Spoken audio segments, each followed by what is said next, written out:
everybody is a politician, everybody is an artist or a musician. They'll, when you see it when artists release music, oh, this song is a flop, this song is this and that, or this politician, this deal, this decision will not be good in the long term, and the chance to invest as little as 10 kwacha, and maybe you bought 10 bitcoins at the time. Like 10 kwacha is money that you can risk and you can lose, it won't hurt you, or even 100 kwacha for some people, right? The worth of the value of cryptocurrencies, for example, was far less at the time, and if you held it for a 10-year period, one Bitcoin is currently worth 72,000 US dollars. The internal dealings of the government are never made public to the opposition or Yeah. just the general public. And this sort of puts us in a cycle where with every successive government, they always have to come in, assess the situation, make their own policy. So at this rate, we're always going to be moving back and forth between. This seems to be a byproduct of democracy. Yeah. Sad to say, we are using social media not for the right purposes. We are always going there to argue about who's doing what and not how we can build ourselves. So I would say some of the opportunities that I've observed in the country that are actually not mainstream are opportunities that relate to real world things. I know we are like behind when it comes to technology as a country, but financial markets, one, are actually real. I personally trade financial markets. I trade currencies, I trade stocks. As they say, you miss 100% of the shots that you never take. You Yeah. have to try something. You cannot just keep on saying, if we've been fear the super, if we've been fear the super, and yet you're not even trying.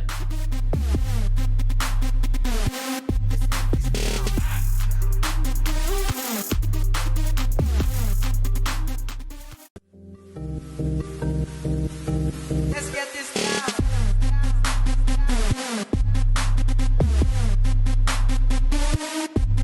Turn up.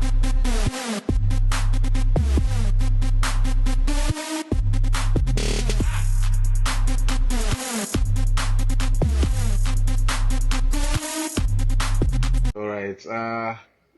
Yeah. Thank you so much for joining us, our lovely viewers. We really appreciate this moment. And today promises to be an amazing episode. Our guest is somebody I've known for a very long time. We met a long time ago. We spent high school together. We've been best mates for a while. So I really appreciate him, and I know that a lot of you are gonna get a lot of nuggets from him. He's very brilliant, and I don't want to go in detail about who he is, so I'm gonna allow him to introduce himself. So, ladies and gentlemen, please welcome Martin. Martin, you can introduce yourself, let people know who you are, and then we can move Yep. on from there. So my name is Martin Thulani Milanzi Jr. I like to call myself the King of Africa. I am senior year student at Worcester Polytechnic Institute, pursuing a bachelor's in chemical engineering and a master's in financial technology. I'm Zambian, of course. This is a Zambian podcast predominantly at this point. And I am enthusiastic about having a great conversation with these lads and see how much we can share and get to know about each other over time. So, yeah, excited to be here. Nice. Great. Nice. You said you are the king of Africa? Tell me more. Yes, so I am essentially a self-christened king of Africa, and this idea came from inspiration that I drew from one of my mentors early on. Special shout out to Buchizia. So I drew inspiration from this based on my Pan African ideologies and um, aspirations in hoping to one day set up a multi-billion-dollar enterprise to serve African people in the financial spaces, as well as the investments into mines and other natural resources we have across the continent. Hmm. Tell me why you think that's important, a Pan Africa. So Like, essentially, when you think about Pan Africanism, it comes more of an identity that each African person carries. Um, when you're born in America, Mm-hmm. you have an American identity. When you're born in Africa, you have an African identity. And with that comes a lot of pride with identifying with a lot of, cultural and social norms that African people share. We share a lot of beliefs, we share a lot of faith, religion, which becomes an essential aspect of you. So for me, the way I define Pan Africanism, it's not merely just everything Africa. It's about everything being me, everything being our people. So I know that whatever I represent now, even when people get to meet me, the first thought that comes to their head is, oh, that's Martin, and he's the king of Africa. But the king of Africa does not exist without my people, without the support and without the understanding of where I'm coming from Africa. So that's how I identify as, I identify my Pan Africanism aspect. Very interesting. Start the conversation. I feel like I'm already learning one or two things. You mentioned you have a mentor, and you also mentioned you've learned so much from him. Um, Not many people back home believe in the idea of having a mentor. How has that been for you? That's a really good question, and a really good insight actually that you've drawn to. I think essentially the idea of mentorship in the African context is based mostly on a scale of wealthy people. So you find maybe people that go to international schools or people that have like access to a certain group of individuals or net worth. Those are common ideas that most people will learn or share their kids with. Like, oh, pick somebody who's going to mentor you. But for people who grew up in the slums like myself, the concept of mentorship is very limited. We barely know about it. Because if I knew from an early age, like as early as 7, I would have picked somebody in the local community, despite maybe coming from the slums and whatnot, to play an active role in helping me make clear decisions going forward in the future. Like that's how I think there's that mishap between the wealthy aspects of the country or the learned aspect of the country and mentorship. Mm. So I how hope that then did makes you pick sense. this mentor, or did the mentor pick you? So we were Yeah, yeah, it lucky does, to it does. be we were lucky to be connected by the same sponsor organization. I wouldn't really say mentor, but we were connected through the same sponsor organization. Like he was a former student that graduated from the same organization that sponsored me in high school, and we went for like I would say it was almost like an internship type of setup during an off period when we're still in our gap year transition process to try and find college applications. So we spent like I think it was like a month at his place and got to learn from him. It was probably a month or so, yeah. So that's not the only mentor I had. I had another mentor who was actually an engineer that was connected to me via the same scholarship organization, and he helped me pretty much navigate a lot of my career decisions, as well as social decisions like when I had my first girlfriend and I had troubles here and there. So yeah, that's how we got connected to the mentor. Oh, okay.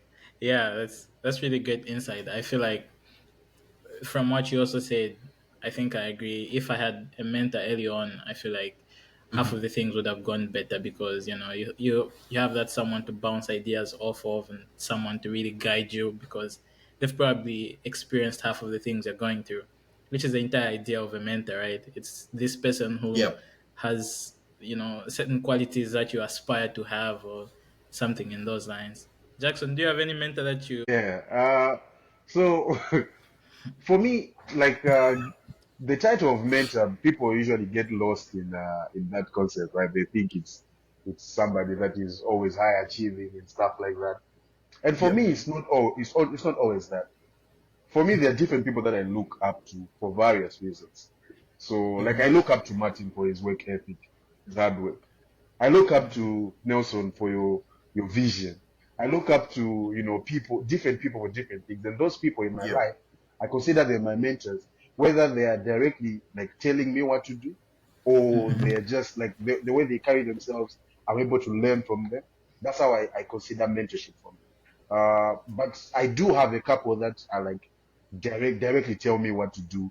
Yeah. They are involved in like the career decisions I make.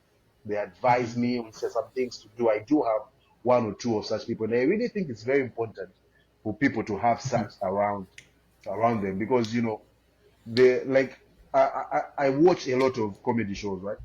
And on one Yep. episode, Trevor Noah, he was saying something on the lines of, like the experiences you have are determined by, I mean, the dreams you have are determined by the experiences you have. Now, if Yep. you're just by yourself, you are limited in the experience. But if you Yeah. can increase the experience by having different people around you, even the dreams you're gonna have are gonna be bigger than what you had if you're just by yourself. So yeah, mentors are really important, and I do have a couple as well. Yeah, that's actually true. I So think just Martin, to emphasize, just to add a point to what Jackson said, it's also there's this popular adage about you're only as good as the people that are around you. It's framed in phrased different ways, and I see it as individually we all start to mirror certain aspects of people that we find intriguing. Like Jackson was one of the best math students I've ever come across in my life. Like, this dude was brilliant math wise from high school perspective. And I used to detest math in like grade 8 and 9, but being close friends and being best friends with this dude pushed me to actually start liking math. I'm like, you know what, maybe there's another interesting aspect to this, and it applies in different things.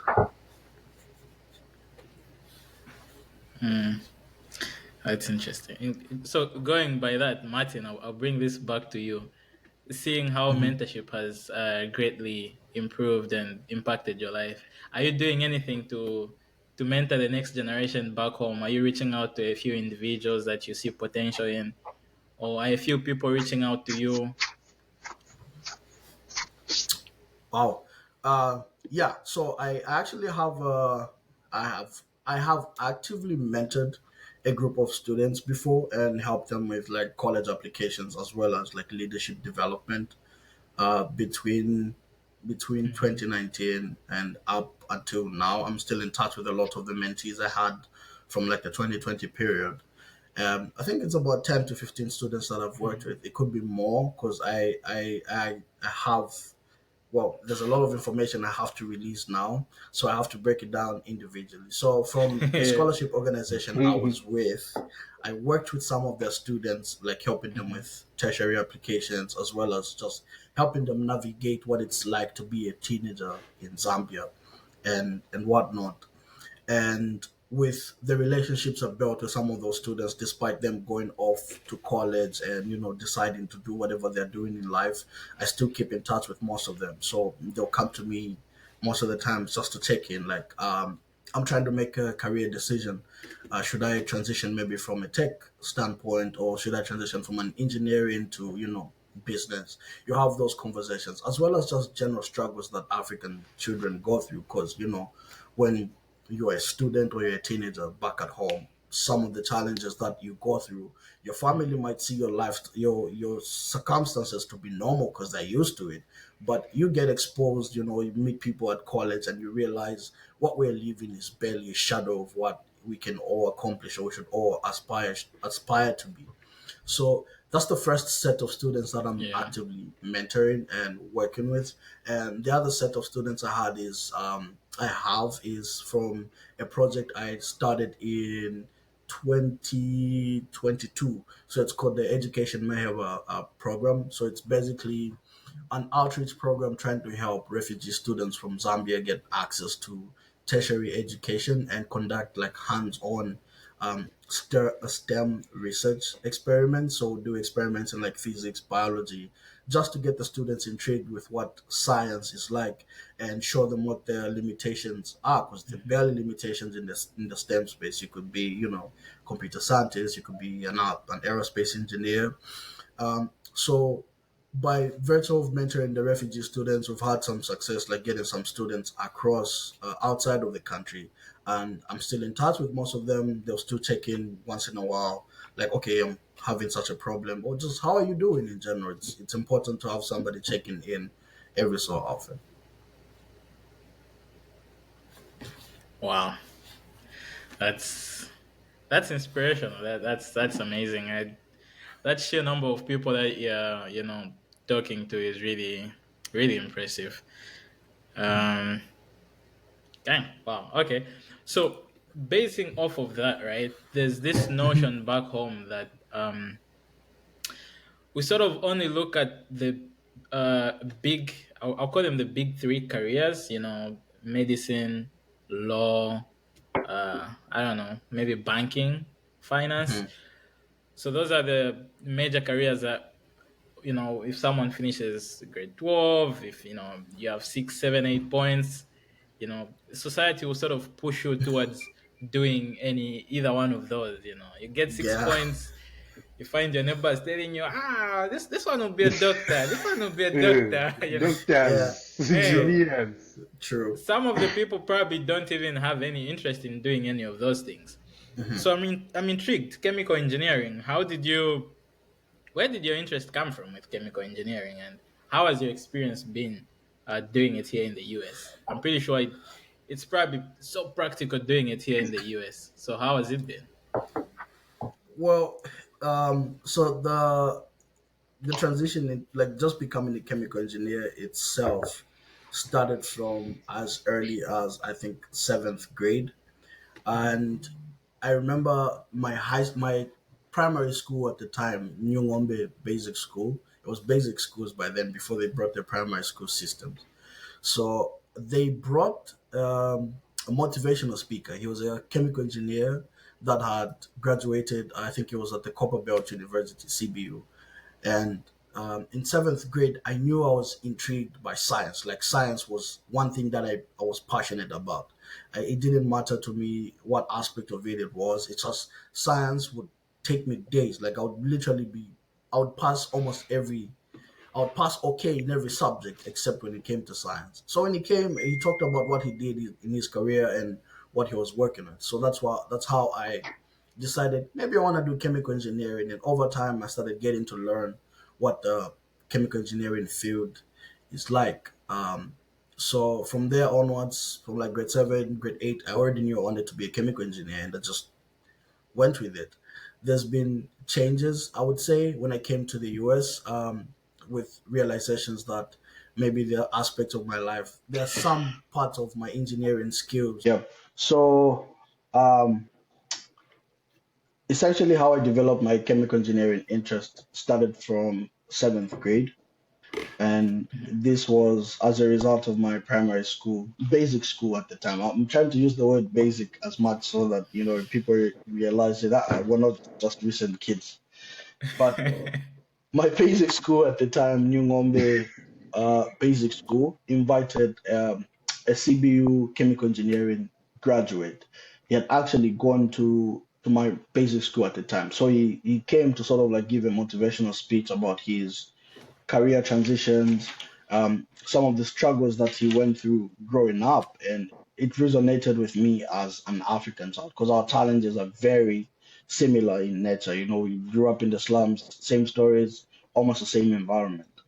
And he talked about how he became passionate about science and realized he was as much interested in mathematics as well. So if you start liking science and then you go to high school, you go to college and have it like a keen interest in chemistry and math, chances are you might end up in a chemistry, chemical engineering area if that's the career projection you're looking into. So from seventh grade, I already knew from listening to him, like, okay, I've only met this guy once, but that was my cue for me. This is what I'm going to be. Because going back to what you had earlier phrased, we all have this thing back home where the only careers we know is doctor, lawyer, maybe a pilot or an accountant. The three main career options that they tell us.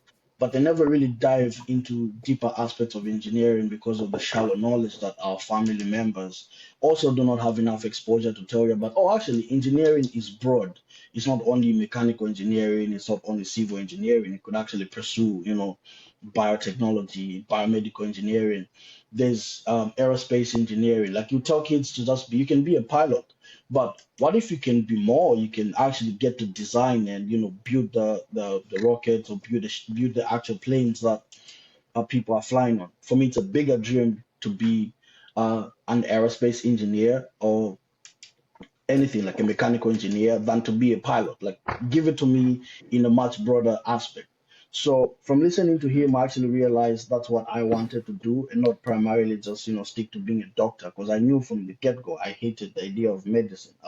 Just, it never sat really well with me because my mom was a part-time volunteering nurse in the local community. So all of those factors sort of just brought it to this point. I listened to this one person and I decided I'm going to do chemical engineering.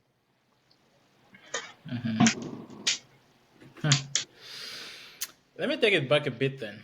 hmm How did you get to the US and start doing chemical engineering? Like, share that entire process so that just like you were inspired by that one CBU graduate who came to your school, maybe one of the listeners or someone watching from back home Yep. might be inspired and might learn how to, how they can take the steps to get to the US. So, how was that hmm process for you? How long did it take? What did you have to do to get to the US? Wow. So it's a lot, to be honest. Hmm. It's There's a Yeah. lot of complexities. I think Jackson can attest to that. That's for sure. But how I got to the US started from high school. We went to Pestalozzi Education Center under scholarship, of course. And through the scholarship that we had different opportunities while in high school. So one of the opportunities I had was I went to the Yale Young African Scholars Program in Ghana in 2016, and there they essentially started they introduced the concept of college applications to different universities, but the main focus was centered around American institutions. So while at YYAS, as it is tagged in Ghana, I had a whole I had sessions with some of the admissions teams, admissions committees in the US, and they highlighted the key aspects, what they're looking for in applicants. That they talk about being a holistic applicant because at the time my thought process was only I need to really be good at academics only, and that was how it was engraved in me from the get-go. So when I attended the conference in Ghana, it sort of shifted my perspective and I started seeing myself more of an international brand, more not less or not less or and less of a local competitive person. Like I was competing with people in my school, but my real competition was actually outside the country. That's how attending that YYA's conference in Ghana shifted my narrative, and I got to learn about U.S. college applications, things like the common application. So for those of you that might not know, the common application is a way it's from the name itself a common application. It's an application that you use to send to US universities for admissions, and you can create one application and send it to multiple universities. There might be tweaks here and there, but that's why it's called the common app. So by learning about things like the common app and important testing scores that American universities like the SAT, um, IELTS or TOEFLs that they needed, I started preparing myself to start taking those tests when I came back to Zambia. And luckily, through the same scholarship that I had in high school, they were able to give me access to resources. So one of the resources that I had was internet and a laptop. So I started practicing on Khan Academy. You need to put in the hours outside classroom time that we have in Zambia. You I would maybe put in like 2 hours or 1 hour a day just to go through like SAT materials as well as start improving myself. Like it became more about deliberately doing things to position myself to get to the US because I now understood what the um, overall application process was like. And I also understood what the requirements were from my end. I needed to brand myself in a way that I just don't appear as this guy with academics. So, there's a lot of people with 6 points, there's a lot of 8 points back home in Zambia and whatnot, but they don't have a personality. And that's what a lot of universities outside the country are looking at. When you send an application to CBU and UNZA, this is not criticism for our home system. I know it will evolve over time. The primary thing they will look at is, does he have 6 to 10 points? If you have 6 to 10 points, you will get admissions. But here, they don't care. You could have 6 points and you still get a rejection because you don't have anything else outside of the 6 points. Like, are you active in clubs? Are you active in maybe sports? Are you active in your community? Are you trying to, bring social change, social justice, and tackling other aspects of life? So yeah, and getting back on track, before I long sidetrack. So from that conference and then coming back to Zambia, I set a target for myself. I was in 11th grade, so I knew grades were important, but grades were not the most important thing. And what I started doing was I got more engaged on campus. I was in boarding school, so I took up a lot of leadership roles. I remember at some point I was the chairperson of Scripture Union, and I was also the captain of the football team, and I was coaching the girls' football team as well in high school. A really good experience. Wow. So I had that, and then I also had community service projects where I volunteered in my community, teaching local students, helping them with like math, physics, chemistry, and whatnot, as well as volunteering at the clinic. So now I created grades. I knew I was good academically because in 11th grade, I think I'd come from like fifth position in my class to predominantly part of the top two at the time. So I had grades working, and then I had, the community aspects of it, that's demonstrating my leadership. And I was becoming more aware about what my surroundings was like. What is my family story? How can I tell my family story in a way that shows that, okay, I have these difficulties, but my difficulties do not limit my understanding of what I can do. So, half of the time, if you ask a student from back at home to give you an essay about themselves, they will tell you about, oh, I come from a poor family, my father, this and that. But nobody cares. There's a billion people on earth that probably have worse circumstances than you. But what is it exactly that you're getting from that experience that makes you different? So through all of these, I started finding a way to tell my story in a different way. Like, yes, I have these struggles, but at the same time, these struggles make me unique.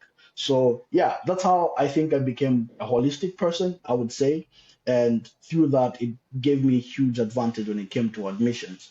The only problem was the financial aspects of it. So I did apply to a couple of universities, and I would get admission to some of them, but the big universities that wouldn't admit me basis on the basis of, one, I didn't have financial backing. So irregardless of the look at your application, you might be a good applicant. It's sometimes difficult to get 100% scholarships here in the US, except maybe you target like specific smaller schools that have scholarships that meet your criteria. So Mhm. from all of that being done in high school, of course, I graduated really good. I did well on my grade 12 final exam, and 2 years, He's 1 year. underestimating that. He Harvard. He goes everything.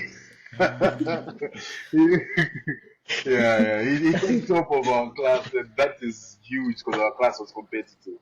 Yeah. Mm. So basically, yeah, I graduated with like 6 points and eight distinctions. So I was looking at my results and looking at my reality. There was like a mismatch, mate. You look at, okay, in talking a qua, but my results, they're showing Mayadi type of vibes. So I was like, okay, Yeah.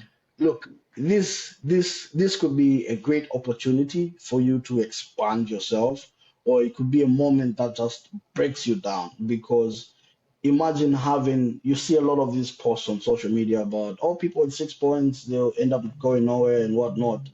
I was seeing that a lot. And at the time I was having adolescent, like the transitions between being a teenager and becoming an adult. I would have problems, sometimes arguments with adults because I just didn't like to take the narrative that people gave to me. Like if you told me do this, I'll always ask you why. If it didn't matter, if it didn't make sense to me, I would refuse. So that came with conflicts with, people in um, leadership positions and whatnot. So yeah, I graduated and my results came out. I did really great. So now the question was, what happens next? The beautiful part is I'm always grateful I had that period with my best friend Jackson. So there was me, Nathan, and a couple of our friends. So we shared a lot in our problems. And yeah, so from that time onwards, it was about trying to find the right opportunity at the right time. And we tried different things. I remember I applied for a couple of scholarships within within the country and outside the country. So I did get some offers, but I wasn't really enthusiastic about taking some of them. One of them was, I think I had gotten a scholarship to go to South Korea, but there's the aspect of learning a whole different language. It just didn't sit well with me. And so I just knew, like, okay, I've prepared myself to get to the US or the UK. Those are the only options I had. Like if it's not gonna work out, then I'll just go to university here in Zambia. So I applied to CBU and then got admitted to the CBU chemical engineering program, and that was like a safety for me. So I at least was calm about the idea of going to college. I knew either way I'd go to college. I could have gone maybe 2 years into CBU and maybe transferred to a US university later onwards. So that was my plan. But different scholarships, different opportunities, it just didn't work out for like an entire 2 year period, you know. And the question now became about when is it going to happen or what exactly am I going to have to do? Like I see life more of like a tactical battle. Like if you watch football, it's about making the right changes at the right time. Like how can I adapt to the current situation as an opposition to better position myself to score and get my goal? So one of the things that I had always lacked as a person was networking. I wasn't able to tell my story in a way, in a verbal, like I could write it properly. I was eloquent with the writing aspect, but I wasn't more socially aware of how to interact with people and get to give people a perspective about me in a different light. So I realized that was my problem, and thank God I was working as a sales assistant at the time for a stationery store back at home. It's Bookward, of course. I'll just say Bookward. This is not advertisement, by the way. Please, no free ads. Yeah. So I was working for Bookworld with Jackson at Manda Hill, and half of the time it was a crazy job. So we'd have people from our former high school coming through, and they would see me and this guy, two of the brightest students our school has ever produced, working as law sales assistant position. Some people found it comical and they would laugh in my face, like, this guy's 6 points. You're working here carrying boxes at Manda Hill for rich people. Like, it's just a phase. It's going to pass. I have an end goal in mind. You just don't know it. So Yeah. from that period at Bookworld, I started developing a lot more social skills. So it now became I now had academics, I now had engagement, and I was developing a personality that was able to like sell myself without actually stuttering a lot. Like half of the time, I was able to talk, yes, in high school, but I wasn't as eloquent. I couldn't convince you like this is a good thing about me. I can tell you, okay, I'm good at this, and this is my weakness, but I couldn't convince people that this is a good thing. Like, a sales job gives you that challenge of, okay, this pen, even if this pen is worthless, I have to make the sale because money is important for the company and my salary comes from there.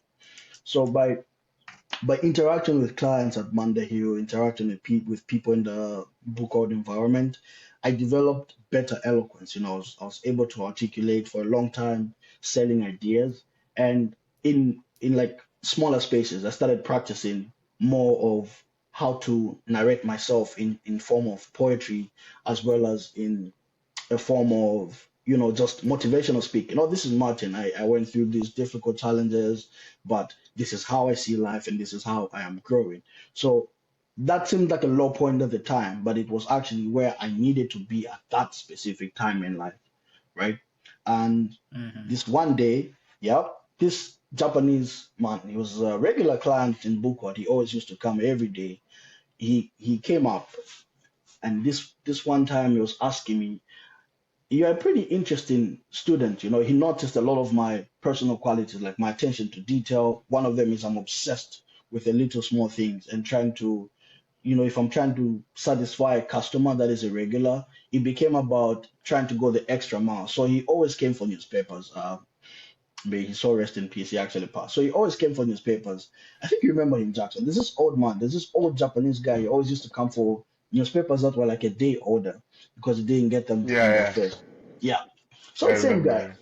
So he used to come, ask for newspapers, and I would save newspapers for him sometimes when there's like one or two newspapers remaining. I would save them, knowing that he's going to come the following day because he's now a regular client for me. And we started developing rapport, and I started to know what he's working on. He was working for, I think it was a Japanese center at Unza, teaching Japanese language, and he was connected to the Japanese embassy. So from having a conversation with him, he got intrigued with, okay, you speak well and you sound intelligent. Can you tell me a little bit more about yourself? So that's how I told him my story. Like, I'm a kid that grew up in the slums. I got lucky to get a scholarship that propelled me through high school. And I've had these experiences based off my academic success so far, and as well as community engagement. And as you can see here, I'm working right now just to trying to sustain myself as well as support my family financially. But my end goal is to go to college, become a chemical engineer, and maybe dive into other aspects of education that I can get into to broaden my horizon and understanding. And the only thing that is being a problem right now, yes, I have 6 points and whatnot, but I don't have an opportunity. I don't have a scholarship that I can turn to. And the only thing this man said is, okay, I'm coming tomorrow and I think I might have something for you. So I was like, okay, I've heard these stories a lot. A lot of people have said a whole bunch of things about we can help you, this and that. So I was like, okay, let's see how it goes. So this man came the following day at Monday Hill. They had an exhibition with the Japanese embassy. They were showing some of the universities and a lot of the cultural things that Japan has to offer to the world. So one thing that they had was scholarships, a lot of scholarships. Some of them were partial, some of them were full, targeting different demographics, like targeting different students. Because I'm an orphan, so he came to me and he came in the shop. He just got me by the hand. Come, come. People they like Asian people have this tendency of they want to show you something, they'll grab you and just take you there. So he grabbed me and took me to their stand, and this man pointed to me a scholarship brochure of the Ashinaga Africa Initiative. And the moment I looked at it, I knew it like, okay, this is probably a cue that I need to apply for this thing. Because at first, the scholarship organization from high school had brought it to me, and I was hesitant to apply. I'm like, look, I think I've had enough of this thing. I'm pretty much done at this point because I've gotten what 20, 50 rejections from colleges and scholarships. So this man came coming to me and telling me you need to apply for this. You actually fit the demographics. Made me look at myself in a different light. And actually, I am a qualifying candidate for this scholarship. So I put in the work. I went home, drafted the scholarship essays, worked on them, perfected whatever I could in my writing. So it's like a three-round application process. So in the first round, it's like screening. They look primarily at your documentation. Do you have evidence that you're an orphan? Do you have birth records, as well as can your results be verified by the electoral examination council of Zambia? I was going to go to politics, ECZ, yeah, but I know. yeah, by the electoral commission of Zambia. So they verified my results, and then they were satisfied. Okay, he actually these are verifiable aspects of it, and then there were short essays at the time. So I got through the first round of the application, and I think I got a bit more enthusiastic. It sort of gave me that push, like, okay, I know you're scared. I know you've had this hurt from failing multiple times, but there's actually a possibility that maybe this could work out. Because this was my last try at college, or I was going to go to CBU August, I think it was like September, somewhere there. So this is around um this should be around January 2019. So it's been 2 years since I graduated. And basically, what ends up happening is the second round was scholarships. So coming back to what I was saying, in high school, I had been spending a lot of time reading and perfecting my writing. So my writing skills that I had built up from the past came into play. I wrote my essays, the pretty long essays. They're like I think about 5 or 6 thousand word essays that you have to write to basically convince these people that you will be a good addition to their scholarship team. And what is your vision for the African continent? What are you looking to do? Yes, you want to be a chemical engineer, but how are you different from the next student that is wanting to do chemical engineering? So I just, I put it all on paper. I told it the way I want to do it and how I would hope to accomplish it.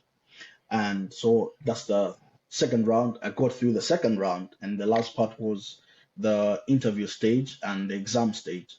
So funny thing is, I don't know. I feel like whenever I look back, every aspect of my life has been connected in one way or another. And I remember in while we were working for Bookworld, me and Jackson had this thing where we used to practice mathematics, like advanced mathematics, not the Zambian school system. Because we graduated high school, there's nothing we can do with high school math.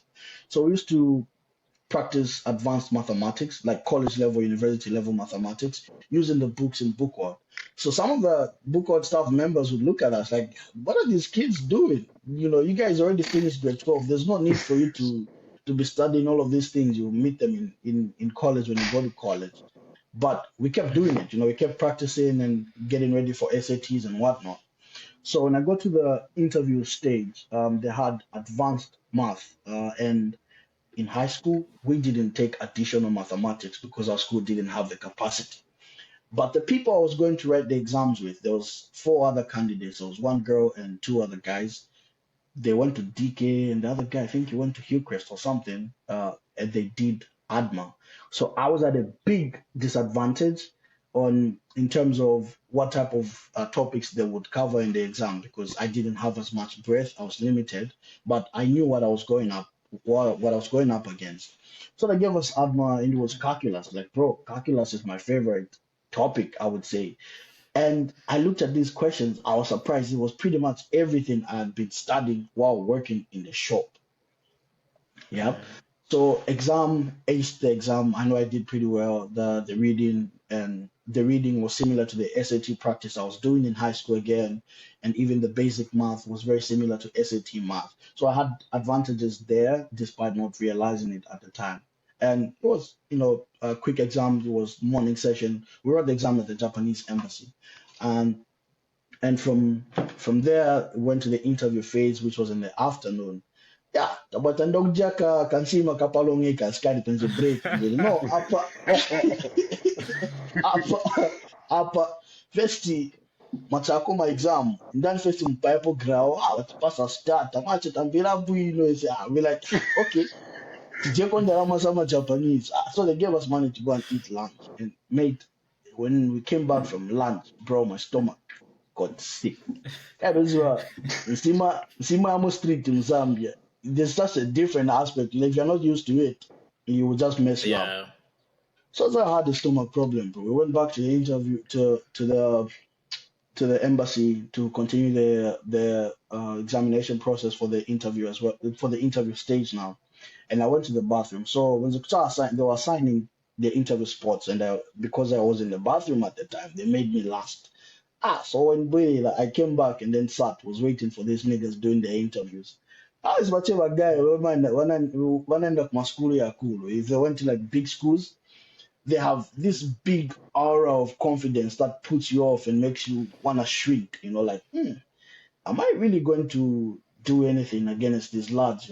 These guys are from DK, they'll be talking about jets projects. No, we're designing a rocket, we're designing ABCD. I'm like, hey. He said, you should try and do. That's the best. Kuna sina boy. Tizokuchache my gardening to school is my cooking projects. So I'm like, hey, Y'all niggas talking about rockets. No, in high school, I was Jets vice president, blah, blah, blah. I just dumbed it down. I was like, hey, you know what? I don't care, man. I'm here to just do my thing. If these people think I'm a great fit, then they'll take me. Yeah. So they would come up with an interview. Ah, it's actually a very good interview. They ask you really good questions, whatnot, and if you're a type of candidate that like a person that if you go for a job interview or if you go for like a competition and you see your competitors seeming to have like an advantage over you to like put you off, like these things are competitive. Yeah, I'm a mentally competitive person. So I saw them talking about how easy they thought the interview was as scare tactics, like it was banter, just trying to put you off to an extent where like you lower your guard and go there with like this mental fatigue. It will just be like an easy conversation. Yeah, of course, it's an easy conversation, but you need to sell yourself. You're going there as a person who has a brand that you're trying to bring to people for what you're going to do in the future. Like you don't have anything to show for it except how you sell it. Like, it's the same with any business opportunities and whatnot. So that's how I, spoke to went in on the last set of the interview and had an excellent interview personally. So they talked about they inquired a lot about my childhood at the start of it, trying to find out, how did you grow up? I grew up in the slums. I'm so proud of it, bro. I grew up in Ngombe, uh, Cowsdale. I grew up in Ngombe, eventually moved to Kabanana and whatnot. So there was a lot I had to tell about my childhood, how I have gotten to see life through the eyes of my parents, through the eyes of my mom. Growing up with a parent that has lost a husband at a young age, and how all of that affected me. Going from living a bit more comfortable when your father was around to completely impoverished. Like, dog, yeah, that was a lot even for me to say out loud back then. I'm like, okay, look, these things were hard for me, and they did have an impact on my life. But the way I look at it is, these struggles make me who I am. This is Martin. This is me, the king of Africa, right? I'm bringing to you my African experience, but I'm trying to use my African experience to forge myself going forward. That's what makes me different from all of these other students that you've had. Yes, they have the grades, they have the participation in clubs and whatnot, but my vision is to go for to take myself forward so I can carry a lot more people behind me. So that's how the interview went, and it went from a deep conversation about who I am and what I want to do and achieve long term to them now asking me basic questions about what activities am I involved in. So remember again, I'd mentioned this earlier about preparing yourself for things that you really don't see. And I referenced some of my high school experiences, such as debating, Modo UN debates, um, being a leader in Scripture Union, being the school team captain, coaching the girls' football team at the time, as well as I was also playing football for NAPSA Stars at the time. So I was juggling, working a full-time job, and then I went to the NAPSA Stars, the young NAPSA Stars coach, and told him, "Yo, I'm actually one of the best players in this country, but I only train with you guys once, right?" So he allowed me. He's Mm-hmm. like, "Yeah, I think this kid has potential." So I used to train at NAPSA Stars like once every week. I would go on a Wednesday, and they had UNZA professors who were there. They seemed intrigued, like, "Bro, how exactly are you managing these two things, and how is it helpful for you?" I told them, "Look, football helps me, has always helped me cope with the stresses that I've had from my family and my surroundings. By playing football, I forget, like, okay, you know what, okay, kunyumba kunicheka baba macho, but bora ilipo bora ilipo chache bora boy." So I just played, bro. Like, I played it. I became obsessed with football, and we went into deeper details. What number do you play? I from the moment when the UNZA professor asked me, "What number do you play?" and I told him, "Oh, I play as an attacking midfielder." In my head, that was it. I knew I'd gotten that scholarship, bro. I'm like, okay, that's a big cue. I think they've gotten to Yeah. know me. So I ended the interview on a high, and then they said, "You hear from us in a month." And then a month later, I got the offer from to become the Zambian candidate. They only select one candidate every year in the country, so it's like a very competitive selection process. You had over 1,600 applicants, and then they only choose one. So Wow. that's how Mandem ended up. I ended up in Uganda for like a 6 month training period, more like Mm-hmm. leadership building phase where they actually added to whatever skills I had and gave me a bigger perspective to start thinking of. I was thinking Zambia at first, right? Up until this Yeah. point when they got me, and then when they got me, took me to the Uganda study camp, the training process. I started thinking about Africa, and this is where majority of my ideas about business, about building the KOA brand, as I love to call it, started growing over time as I got access to more information. And yeah, I applied to the US. From there they actually offered to pay the tuition and board aspects of my school fees, and then I got a full ride scholarship from Worcester Polytechnic Institute to study chemical engineering. So that's how, from Uganda, I went back home, got my acceptance to the US, and that's how I ended up here studying chemical engineering. Dang. Wow.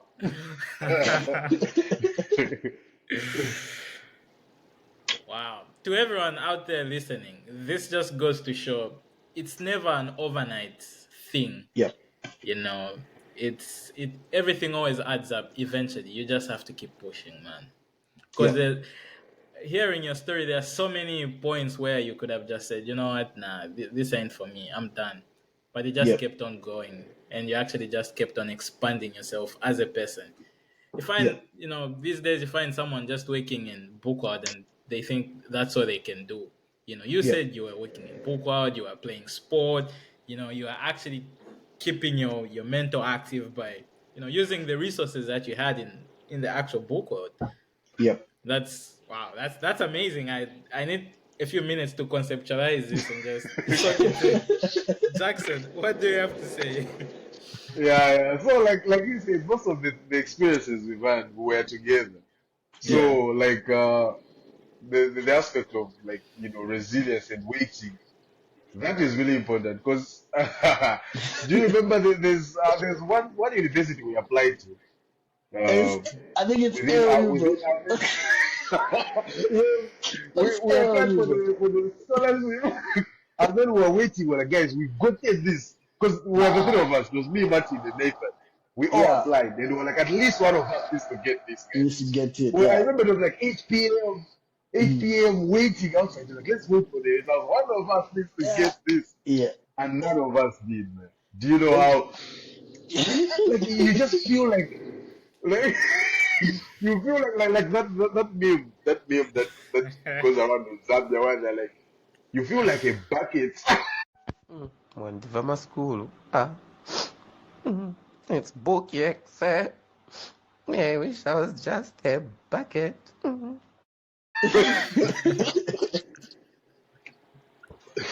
You feel useless for a moment. You're like, yeah.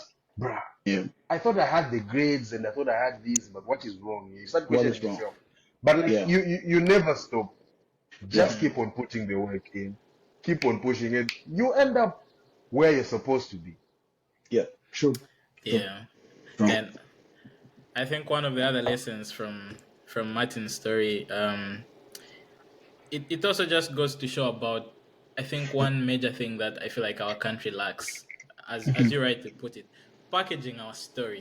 There's more to you than academics, and Yeah. I'm glad you had the opportunity and the foresight to actually start developing yourself in other facets as well. Not very Yeah. many people do that. Yeah. If you think you're in, if you're having good grades, you sort of start shunning your talent per se.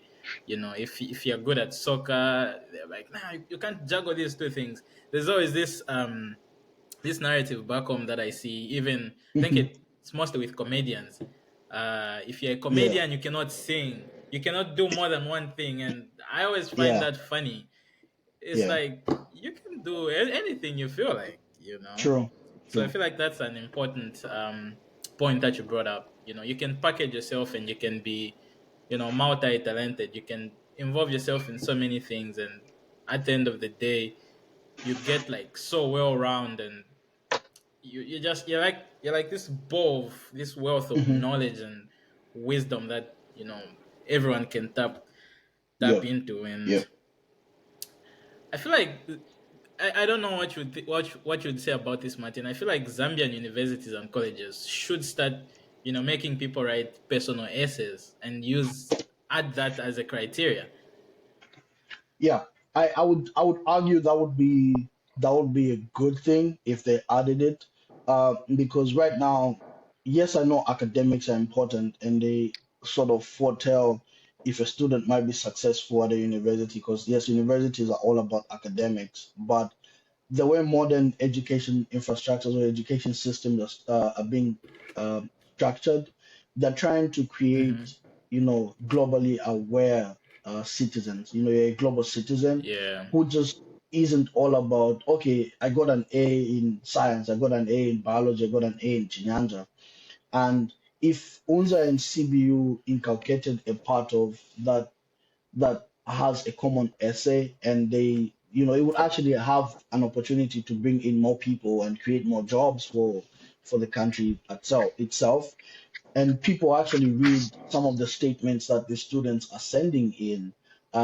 You would Hmm. find half of the time they can easily filter out people that might have, material level kind of certificates. Because if your grades don't match up with the story that you're telling on paper, then you're not a good candidate for the university, regardless of whether you have 6 points or you have 10 points and whatnot.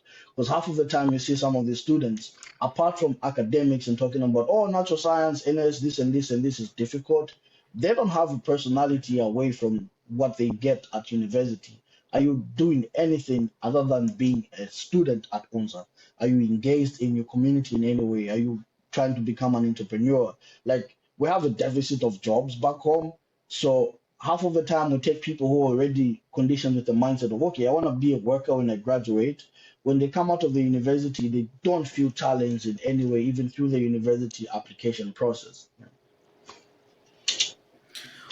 Well, half the people back home will argue. You said we have the diversity of jobs back home. Half the people will say no, we don't. The government isn't employing, as many people. Mhm. What's your argument to that? Okay, from a financial standpoint, I do understand that the government isn't hiring a lot of people aside from the more traditional roles like teacher, police, masoja, the yeah, I mean, these things that keep trending, teacher recruitment and whatnot. I think it's because our systems are outdated and shallow, to be Yeah, really yeah, honest. If you look at universities, like the way the university structures are centered up, creating an office of admissions that has a lot of people, like 20 people that are actually reading applications, is one way to create jobs. You just don't have to create the regular things that we keep having in the country. Like, okay, this one will just be responsible for checking the grades. That's not how applications work, or university applications globally work. People don't really care much about what your grades are like. They care about what exactly you envision yourself doing, despite the grades that you have. So coming back to the job argument, I think there's many ways we could create jobs in the country that are far from traditional. It's just our systems are still, like, I'd say 20 years or 20 15 to 20 years behind, and we're always playing catch up. yeah. I would even go higher than that. 30 years or Yeah. something. Yep.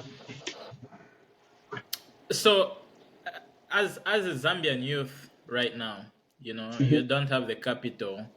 You have the 6 points. You're not as lucky as Jackson and Martin with working Mhm. in book world and working with these people, interacting with, I don't know. How do you put yourself in a position of, where you're at an advantage, or how do you develop yourself? What are some of the practical things some of these, high school leavers should be doing? Mhm. You talked about networking and how you thought that helped you. How can Mhm. someone network in the modern day Zambia? How does that look like for you? That's a really good question, mate. And I think it's actually a deep discussion that could span hours and hours talking about. But I would say the most practical ways a Zambian youth who hasn't had any access to any resources, like you haven't gone to the most prestigious school, you haven't gotten in a circle around doctors, engineers, or you haven't gotten anywhere really, is one, be deliberate about your actions. So one example I can give is that I used to go to soccer, and at soccer, some of the people I used to play with were engineers in Zambia and were actually doctors. That's at Foursway, right? These are people I never met. I just went and joined them, and from there, I actually built some good friendships with some of the guys, and they've helped me with a lot of things. You know, if I need something in Zambia back at home, and I need to partner with a big banking person, the connection that I established from Foursway are some of the people that I'm working with as in like potential investors in the company that I'm going to start in the next couple of months coming over. So that's one, be deliberate about your actions and be deliberate about your networking. Think outside the box in terms of, okay, I don't need to know Dr. Mjajati, I don't need to know Slap D, I don't need to know ABCD in order to make a big name in the country. But if I can position myself in an area where these people are found, I have a chance of, getting myself there. And you find these people almost everywhere because they're common people at the end of the day. One day you walk at Manda Hill, you run into Pompey. Give him a snippet of what your music is like. You know, it gives him a chance to listen to what you produce and whatnot. And then also it's the second thing I'd say is educate yourself. A lot of people say education is not important. That is hog shit. And I see this a lot on Zambian social media is, oh, I am not educated, but I make 50 pin per month from my business. No, no, no. You are actually educated. Yeah, You are yeah. actually educated.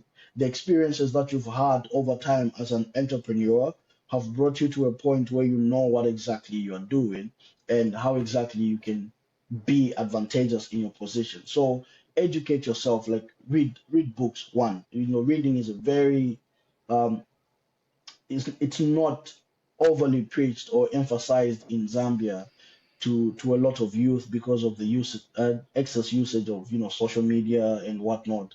Everybody wants to go online and talk about artists, talk about your maps, Chilewa, and talk about Zave, and talk about different.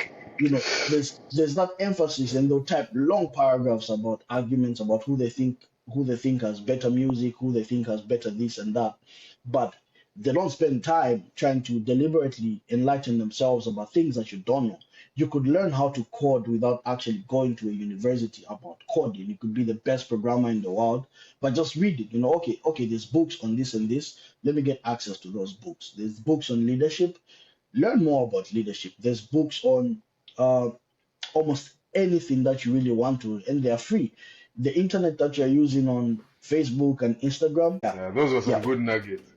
yeah, yeah. So there's that, educate yourself, be intentional about how you network and connect yourself to people. And the other thing is do not see your circumstances as a limitation. Like, yes, you don't have access to a big network. See that as an opportunity to put yourself in an advantage. Like it's a challenge. It's not a handicap situation. It's a temporary position that you have to get yourself out of. It's a tactical issue. I've mentioned a lot about tactics. It's a tactical issue. If you want to try and score a goal, you have to possess yourself towards the goal that you're trying to get. Let me pivot into an issue that is very personal to me and is very dear to me. Hmm. What do you think is the state of entrepreneurship in Zambia? What opportunities do you think exist, and do you think we're doing enough to tap into those opportunities as youths? You know, Mm. you earlier on you said you mentioned, I think, something that I've also observed, which is a negative. We are using social media not for the right purposes. We are always going there to argue about who's doing what Hmm. and not how we can build ourselves. You Yeah. know, what are some of those opportunities that you have observed that exist currently in our country that maybe we should be taking advantage of? It could be in the social media space, or Mhm. just anything really? That's a really good question, right? So I would say some of the opportunities that I've observed in the country that are actually not mainstream, um, Hmm. are opportunities that relate to real world things. I know we are like behind when it comes to technology as a country, but financial markets, one, are actually real. I personally trade financial markets. I trade currencies, I trade stocks. And Hmm. a lot of the times when I tell a person, like, okay, I trade currencies, the moment I say I trade currencies or I trade Forex, this this just goes, this doesn't sit well with a lot of people. They'll be thinking, okay, this nigga is probably a scammer, or is doing some illegal Yahoo business, as the Nigerians call it. But there are online opportunities. You could maybe invest in the financial markets. You don't need a lot of capital to get started there. You need as little as 1,000 kwacha, and you find a way to work around it. It's better than Bolabit. A lot of people um, who argue based on an ignorant standpoint that it's the same, it's different. Financial markets are actual real tangible things. And half of the time people will guess their way into, okay, maybe a team will win, another team will lose. And this thing of aviator, stay away from aviator, guys. This Y'all niggas, y'all niggas need to stay away from aviator. Like, dog, it's those vices like betting, gambling, and whatnot. Stay away from it, and take up active things that you can do. You can start a chicken business. That's an opportunity. You can take some of your produce to Soweto market at the end of like 6 months or something like that. You don't need to have extensive equipment to have a small chicken run. I remember some of our coworkers at Bookworld would have chicken businesses, but they're still getting minimum wage, and at the end of the month they'll generate like a 5,000 extra in income because this person took time to understand what running a small chicken run is like, um, as well as expanding themselves using the same small chicken business. But pesca pass kuku, no, per month then you pay me 120 or you pay me 150. So like those are some Hmm. small micro level opportunities that are available. I've seen I've seen the government trying to bring in ideas with, like, the citizen empowerment. I think they call it the CE something, but CDF. for yeah, the CDF funding with cooperatives and whatnot. You can throw yourself there. I know half of the time it's up to chance because there's a lot of other factors working against you, but Hmm. try. You can give it a try. You're better off trying than just sitting on your dream of maybe having a business or a successful enterprise.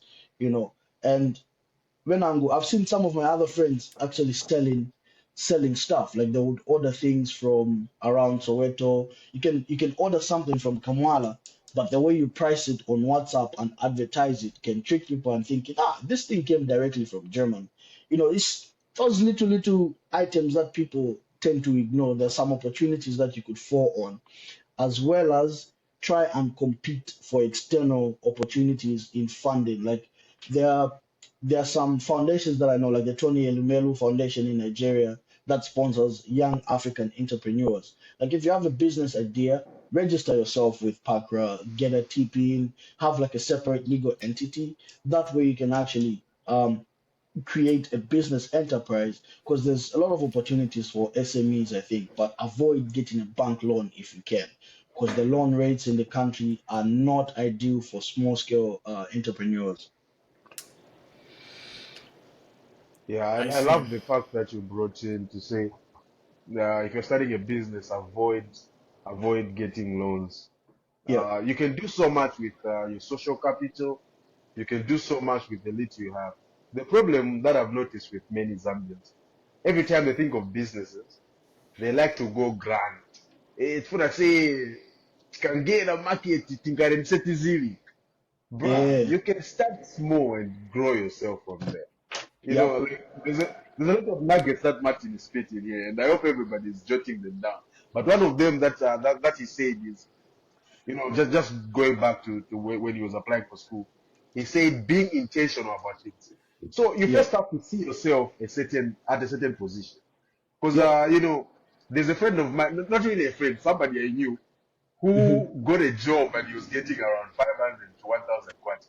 And Yep. then the dude was like, now that I have this job, I'm ready to marry.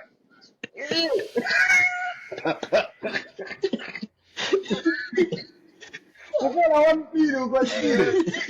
James on power guy. So you first have to dream big. And Yeah. we hope this platform will help you to think big. But then when once you think big, right, then you see yourself at a certain position. Then Yep. you then now have to start doing things intentional to get Yep. to that position. Putting yourself in spaces where you have people that will help you, and yeah, just a lot of nuggets that Martin has put. Yeah, but yeah, this is amazing. So, Martin, from your own point of view, why do you think people always assume, people who trade in stocks, forex, are scammers? Where do you think that narrative comes from? Is it from the lack of Ignorance. understanding? Ignorance. You do realize that, for example, when if you're actively engaged in like the finance space, as early as 2008, 2009, when Bitcoin was still trading below the dollar. It could be way back as well. A lot of the people in the African continent would have had a chance to invest as little as 10 kwacha, and maybe you bought 10 Bitcoins at the time. Like 10 kwacha is money that you can risk, you can lose. It won't hurt you. Or even 100 kwacha for some people, right? The worth of the value of cryptocurrencies, for example, was far less at the time. And if you held it for a 10-year period, one Bitcoin is currently worth 72,000 US dollars, speaking as current market conditions are looking like. That's not even 10x your investment. That's probably 1,000 or 10,000 times more what you had put in. But the problem is, a lot of our education systems, again, do not teach people the reality of what financial investments are like now based on the current technology that we have. The reason we don't have people that are actually competent enough or understand what, financial markets look like is we never even learn about some of these things. People will tell you about bonds, like investing in the government bonds, for example. But that's not the only investment scheme that you can look into getting into. You could invest in mutual funds outside the country or even mutual funds within the country. You could invest in different asset classes. But the problem is people are not aware, and we have this tendency of thinking we know everything in Zambia. I've noticed this a lot. Everybody is a politician, everybody is an artist or a musician. They'll, you see it when artists release music. Oh, this song is a flop, this song is this and that, or this politician, this deal, this decision will not be good in the long term. But you don't know that. You are probably a nurse, you're probably a medical something. I wouldn't wake up and tell a doctor, no, this patient needs to be treated this way. I have no clue what the medical space or the medical sphere looks like. So that's what contributes to a lot of Zambians missing out on some opportunities because they think everything is a scam. I know there are scams, and I've been scammed before, right? Which is it's part of the learning process to get yourself more educated. Like do research, bro. You have a laptop, you can basically type in currencies trading, stocks trading, and you see it. There's a Yeah. lot of information on YouTube and whatnot. Brings me to a very important aspect that I feel like we Zambians, and again, not really bashing our people, but we're spitting facts here, and we can always learn Yeah. from, how our culture has been set up. I Yep. feel like we're more on the conservative side. If you tell someone to risk anything, even just the 10 kwacha that you alluded to, bruh, they'll be like, nah, I can do so much in a 10 kwacha. I can buy a bottle of, I don't know, black label. Back then, I think that would have been the conversation like, 10 kwacha, I can, But my point being, we're not risk takers. And from my Hmm. observation, the small amount of time I have spent here in the US, people here Yeah. like taking risks. The bigger the risk, Hmm. the bigger the reward. And like you said, yes, it's a risk. There are chances of it not working, but as they say, you miss 100% of the shots that you never take. You Yeah. have to try something. You cannot just keep on saying, if we think fear the shupa, if we think fear the shupa, and just you're not even trying. So I Yeah. think one of the lessons that I'd like to preach to, not really preach, but tell people out there, you have to start taking risks. You have to start, moving, keep moving, even if you take half a step. It is a step, either in the right direction or in the wrong direction. And if you've done your research, you are hopefully going in the right direction. Yeah. There's this thing where civil servants, they're like Jackson, like you had alluded to, they're so comfortable with their salaries. Like, bruh, consider that capital. Think Yeah. outside the box. Think Yeah. how you can grow that money. But in Hmm. Zambia, we're always so comfortable with what we have. We never really think beyond. So I don't know what you guys think about that mindset that we sort of have. Yeah. That's pretty good. You want to go first, Jackson? Yeah, I can just touch a little bit. Like it all goes back to like exposure, right? Like we talked Yeah. about exposure. Yes, many people will say, no, we did not. Now you know. Yeah. Now you know. Yeah. So do not use that as an excuse. So you Yeah. now know that these things are possible. You Mm. can go beyond that. Yeah. We hope that this information we're giving you, you're gonna take it in. Because Yeah. I don't understand Zambians. Like they can complain about the risk, right? But then they're the number one people betting in Betway and all these baller bets and stuff. So Yeah. you are comfortable losing money with baller bets, but you are not comfortable investing in a business. Yeah. So I don't understand that aspect. But like Nelson has said, the more risk, I mean, the riskier something is, the better the rewards are. So Yeah. don't be comfortable with life. Yeah. Zambia, most of the Zambian people, we have either middle class or lower class people. You Yeah. should aim to be higher than that. Otherwise, we're gonna stay languishing in whatever areas you are. You're gonna stay comfortable in wherever you are. If you see, there's this saying that Nelson likes saying. I've forgotten how he says it, but it's something like, whenever you're too comfortable, you want. I don't know if Nelson remembers this saying, but yeah, something like that. But yeah, so Hmm. Zambians, I don't know their mindset, man. Like, you just need to change. Now you know these things exist. Now you know you can go further. Please take this to heart and start making some changes. Yeah. Those are really good points that you both raised, and I think in general, um, it's it's also like a global issue. Majority of times, low income people are not willing to take a risk when we get to a point where we feel we are comfortable, right? So you find when you have a job in ShopRite and you're getting paid 5,000, and somebody walks up to you and tells you, "I will pay you 10,000 if you work for my company." If you haven't heard from the company, the first question on that phone is, "And company brand, Mm. you know, Yeah. there's that doubt. There's some element of faith that you need to take or step with as a person or as an investor who's willing to get into business. The same job that you're taking on a day-to-day basis, you're waking up 9 to 5, is a risk that you're gambling on the idea that the following day your employer will be happy with your services. If one day they wake up and say, I know what, we don't think you actually fit the role of the company and we're laying off people because our company is not doing well, you have nothing in your hands, right? Yep. Yep, and that's pretty much the end of the story. That's why you hear a lot of suicide issues with people. They lost a job and then committed suicide, or they lost a job and this person got depressed and started getting into alcohol. Like, create an environment where if one thing doesn't work in your life, you have incentives that protect you. Like, especially when it comes to investment, and this applies mostly to civil servants, for example. Yeah, I've seen people that get loans. From the government, because when you become a civil servant, you have like access to like a bigger loan scheme. A lot of companies will be eager to give you a loan because they know the government is a safe and secure job you're having.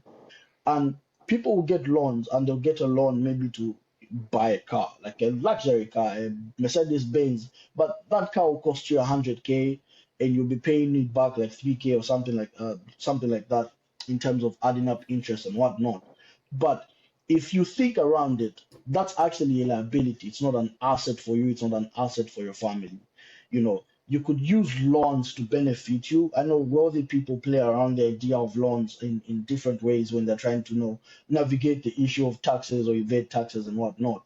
But middle income people will get loans, or low income people who get like a teaching job will get a loan just to buy a car so that you prove kuliba banda kuliba pili njelo. No, Yeah. nine ni mayenza. But motoka yopesikati, over the years you're paying back way more than you need to, because the interest rates are outrageous. You find like it's like 30, 40% or 50% interest rates that it's being charged per annum. Yeah, So, and also, go on.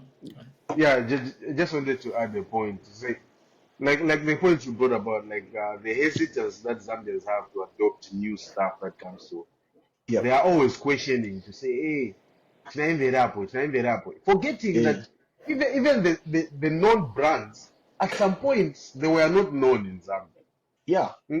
Yeah, they were new as well at some point. yeah, So just inquiring, be curious to yeah, learn more, to yeah, understand where somebody is coming from, where this opportunity is coming from, how it can benefit you. yeah. Don't rush to conclusions. That's why abadani banaiba bazambia mwali wama, but you conclude. Dude, Do not conclude. Just yeah, chill, relax, and mm, get the info, and these things will be helpful.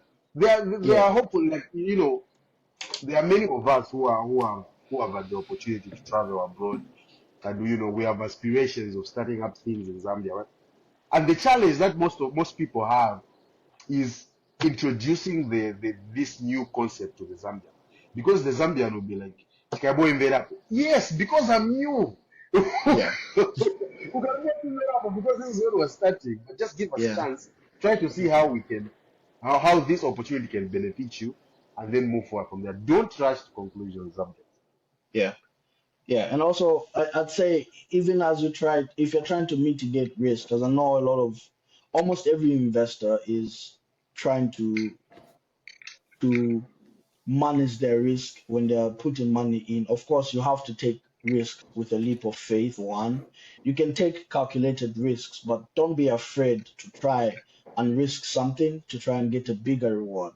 Like if you get in a loan to start a business is a big risk. You can diversify your loan investment, right? That's one advice I would give to a lot of people, maybe in the civil service or working a daytime job. You can put, if you get a 60,000 loan, put 10, maybe a 10 pin, put it in farming. Another 10 pin, put it in a different thing. That way you have this thing where if one thing fails, you have an opportunity to try out another thing and it could make up for the loss. That's what is known as portfolio diversification. You diversify your portfolio in a way that even if you make a loss in one asset, you have means of recovering it in another. Nice, yeah. True, true. So, as a Zambian youth right now, what are some of the opportunities that you think we should be investing in, aside from the ones that you've earlier on pointed to? Bonds, Mhm, stocks, forex, educating mhm. yourself on these. What other opportunities do you think we should be looking into from your own experience, traveling the world, Uganda, Ghana, Mhm. Zambia, USA now? What do you think are some of the things that we should be tapping into? So I'd say if you have enough equity, get into like real-time technological, like tech-driven innovations. For example, like Yango, right? When Mm-hmm. Yango came in the country, I think we used to have Ulendo at the time. Um, Yeah. a lot of people that had vehicles, if they jumped on the younger bandwagon, like even if you got a loan as a youth and you got a car, put it on. Of course, you have the risk of accidents. I'm not the first thing when you tell people invest in this, I say manje moto kai kafa, mustafa boy, Yeah. chafa. The bank will get whatever you put as collateral. That's about it. You can always make it back. That's how this world works. So as a youth, I would say take investments into tech areas that are coming up in the country. Because some of the things that are coming in Zambia have already existed and it has enough data outside of the country. Like, Yango is a rip off of the idea of Uber. Uber is is a global company that has been thriving for the last 10 years or so. Everybody uses Uber in the States. You can go to SA, Uber is there.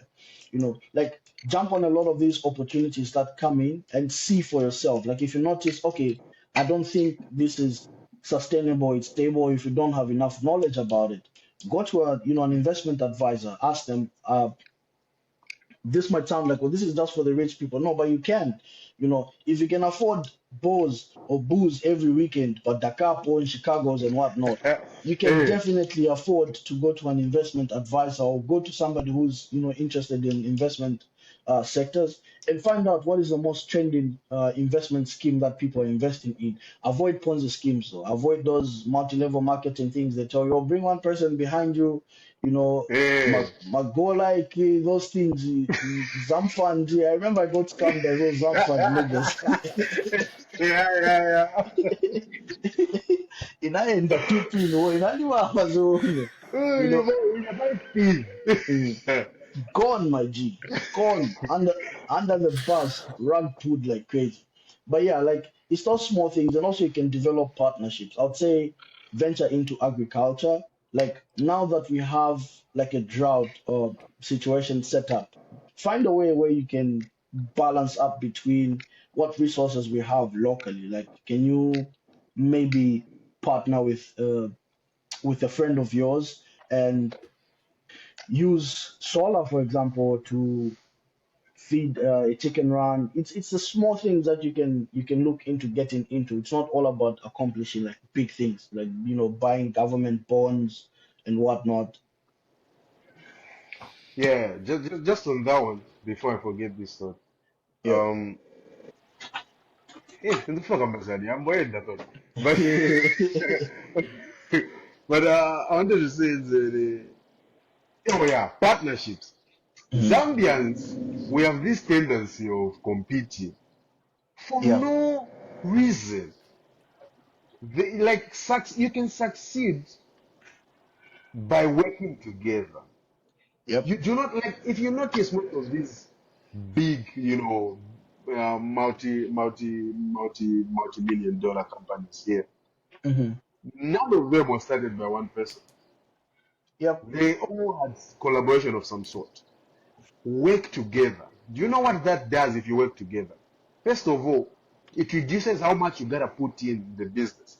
If if the business to start the business you're supposed to spend 1,000 kwacha Yeah. by yourself, that might seem like a lot. But if you work with three of your friends or two of your friends, you Yep. reduce that 1,000 to 300, Hmm. 330, which is affordable. On top of that, different people bringing different resources. So if your expertise is in one area and somebody that you partner with has expertise in a different area, guess what? When you come together, you expand that expertise. Now you can do more. So do not always try to compete. Try to Yeah. work together. These things, you can achieve great things by working together. True. Also, another point that I wanted to bring up, um, like change doesn't have to be like substantial, like we've stated, right? Yeah. Because the famous TikTok. Do you know Hmm. what their business like? Before TikTok came in, we had Facebook, Instagram, and all these things. YouTube. All these things were doing content creation and all that stuff. And when TikTok came in, there are people when they sat down, they're like, "Oh, we want to create something different." The only thing they changed, they're like, "Oh, let's make our content short. Let's make them 30 seconds instead of 30 minutes." That's all it took for them to bring about TikTok, and TikTok is now bigger than arguably bigger than Facebook and all these others because of Yep. that minor change. So Yeah. when we say innovate things, we're not saying start thinking of something that is totally different, that is not out of this world. Yeah. Something as small as changing the length of the video can make you a multi-billion company. So you never Yeah. know what will bring you money. Exactly, exactly. And also the other thing I would point out as well is I know we don't like to talk about investment in like real estate in Zambia, but the way I've seen it is I bought my first piece of land when I was still working at Bookord. right? I was getting paid minimum wage, and a lot of these realtors will give you like installment periods for youth or young people that are getting paid less than 3,000 kwacha per month. You could afford, you can afford. I'm actually saying this with a clear head. You can afford a 10,000 or 15,000 size plot, right? You're looking at a 20 by 20, 20 by 15, 20 by 40, that is outside of the main business area. What you hear is a lot of people will tell you, kugula land ko off Shantumbo, kutali na kulusaka kule. But you're forgetting, Yeah. you're forgetting the city is expanding, right? The Zambian Yeah. population is growing very aggressively. So with that comes the need for new infrastructure and new living areas for people. You can buy a plot right now 2.5. Uzaibu happening could there's these areas I think they keep advertising. Plus, please, for legal reasons, we'll say this is not investment advice. Okay, No, take this no. Yes. take these as our opinions and Opinions. Yes. yeah, do what you want with that information, but we're not giving you investment advice. So that's a disclaimer in case the government sees this. So yeah, yeah. So but yeah, you can. Wakagure maplot. Ugula maploti, kugula mabonzi, kugula forex and whatnot. But yeah, you can purchase a small scale piece of land, hold it. Because I bought my first plot, I think it was like 10,000. The value of that property now is about three times. It's worth like I think about 30 grand to 50 grand if I decided to sell it off, you know. But when I was telling some of my friends when I was buying land, I remember Jackson was one of the people who was encouraging me, like, yeah, boy, it's a good idea, go for it. And some of the people that we went to school with would look at it and say, ah, man, why ufuna gula plot here? You're still young, ukalimfana. I was like, gula cool. Please close your ears to some of those things. Yeah. But Martin, why should I buy a piece of land? My girlfriend needs some money. I need the latest shoe. I need the latest iPhone.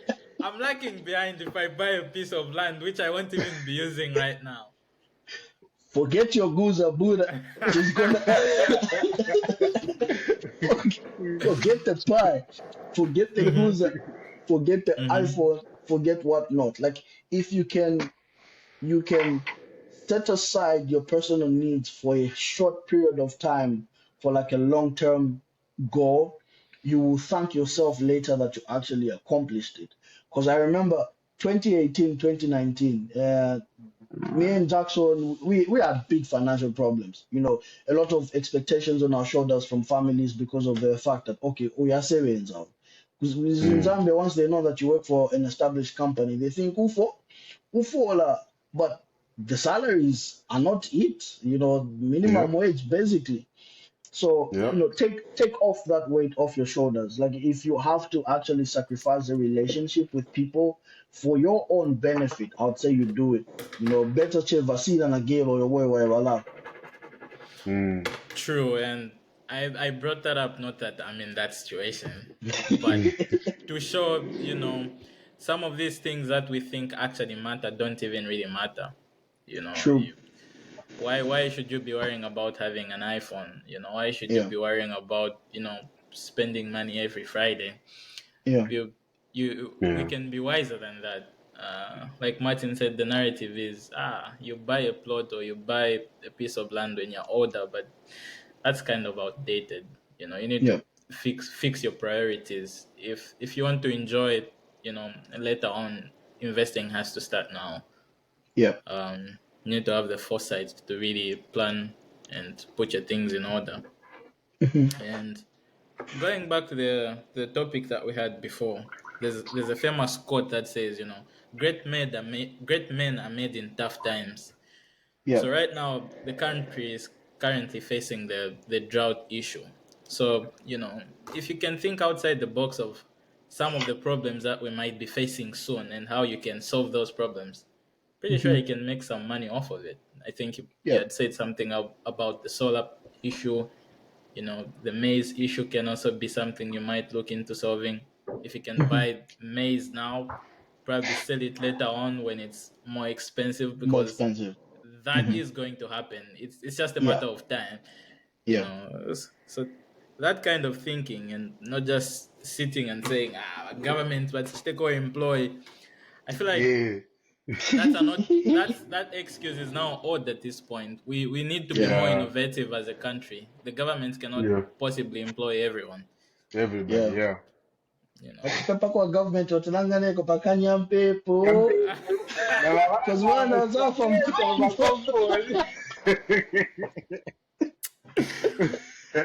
But moving forward from that, at the yeah. very beginning, you said you're doing a degree in chemical engineering, but Hmm. also doing a master's degree. How is that possible? I'm confused.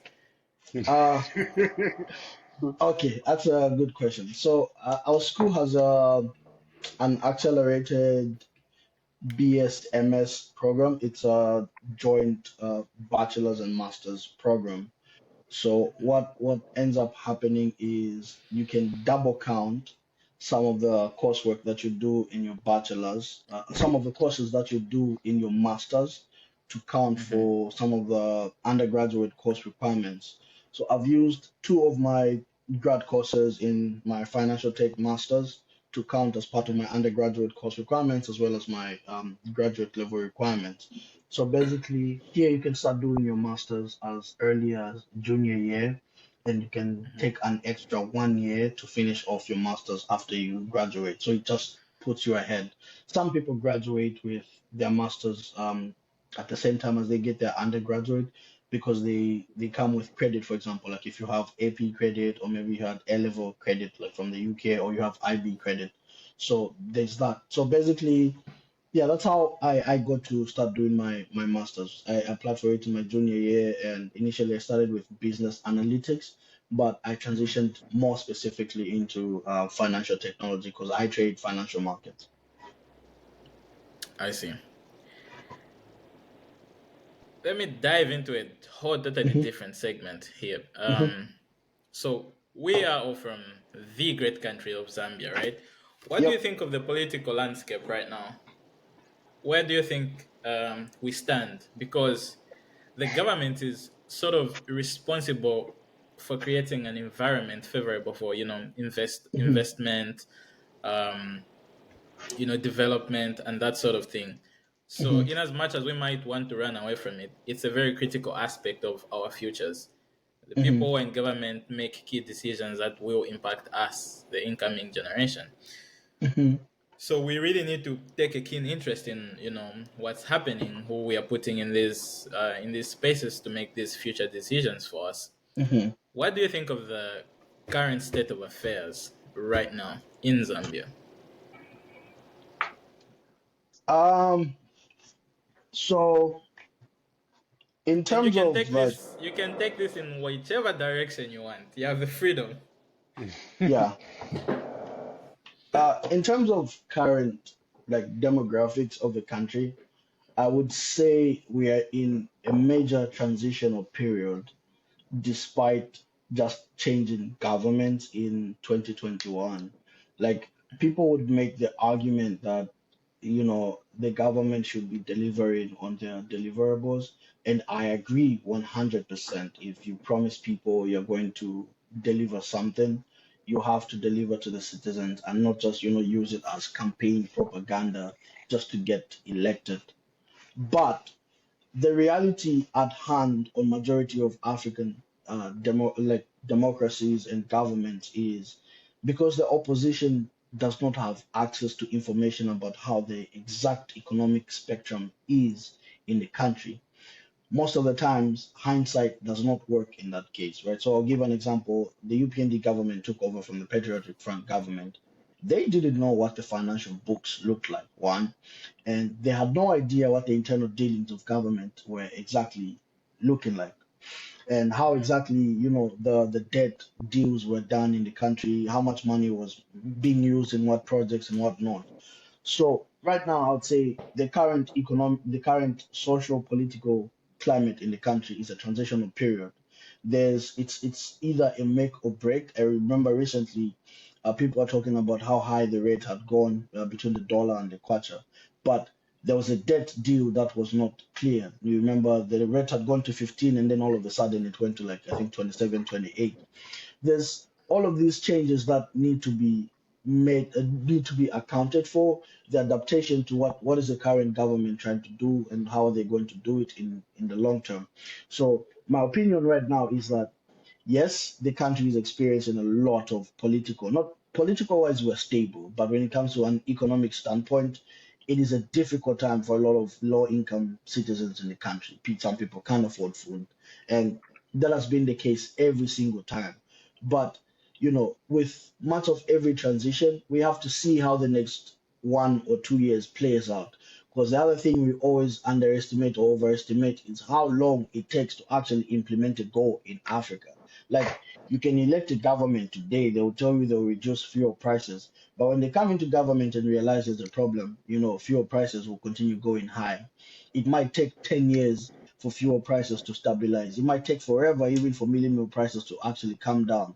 But what I think is some of these problems that we're facing in terms of, the government decisions as well as the central bank decisions, we need to see how, government plays a role in making decisions that are favorable for entrepreneurs and favorable for like low income people. So it's really difficult to explain some of the things that I see boards making. Like, okay, how can I say this in layman terms to a person? Like, okay, they made this new policy on um investment, and how does it impact you as a low income person? That's why personally, when you go on the streets, when you start telling a person, say no, you time saving to that are stabilized, the first reaction from people is, Zamba Ujema promise. It's true. Yeah. It's true. It's true. But you can't really do anything about it. You have to realize our system is broken, and in order to fix it, you have to break it down entirely. So, yeah, that's my opinion on current state of affairs. I want to see how the economy responds given the debt restructuring due over the next 9 months left for the rest of the year.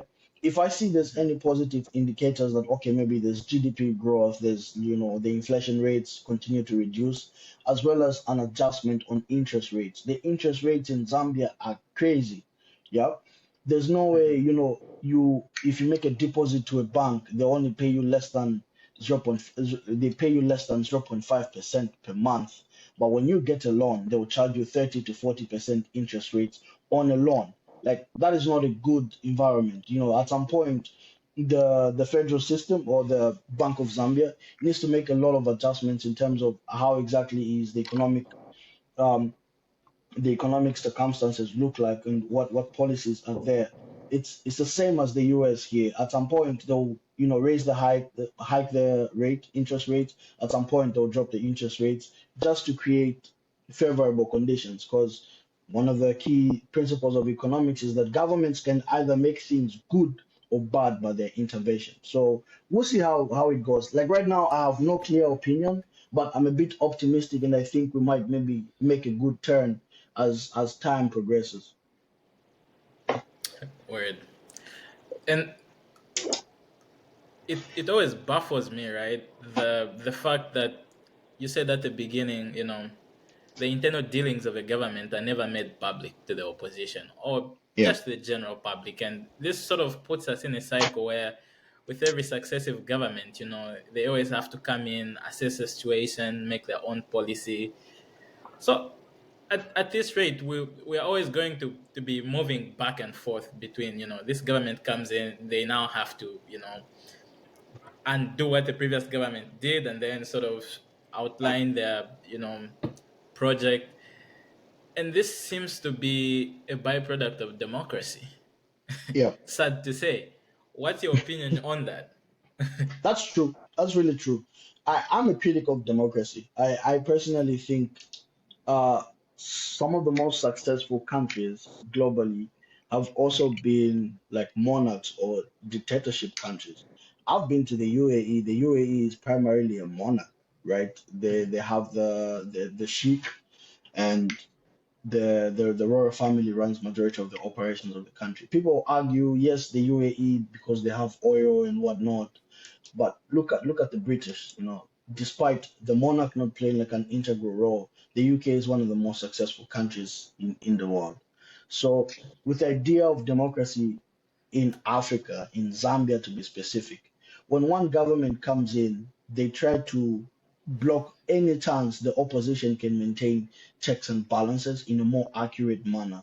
They will not disclose a lot of the internal dealings, like the internal decisions they make, like how exactly did you come to the conclusion that you're going to divide this much money on the budget to CDFs? What was the criteria that you used so that when you come up, like for example, yes, you increased it to 25 million. I think that's the figure somewhere, 25 billion or million. I'm not too sure which one it is, but you increased it to that amount. But what is the criteria that you use such that if this thing doesn't work when another government comes in, they can use the same criteria to reverse it and mitigate whatever problems that were created, you know?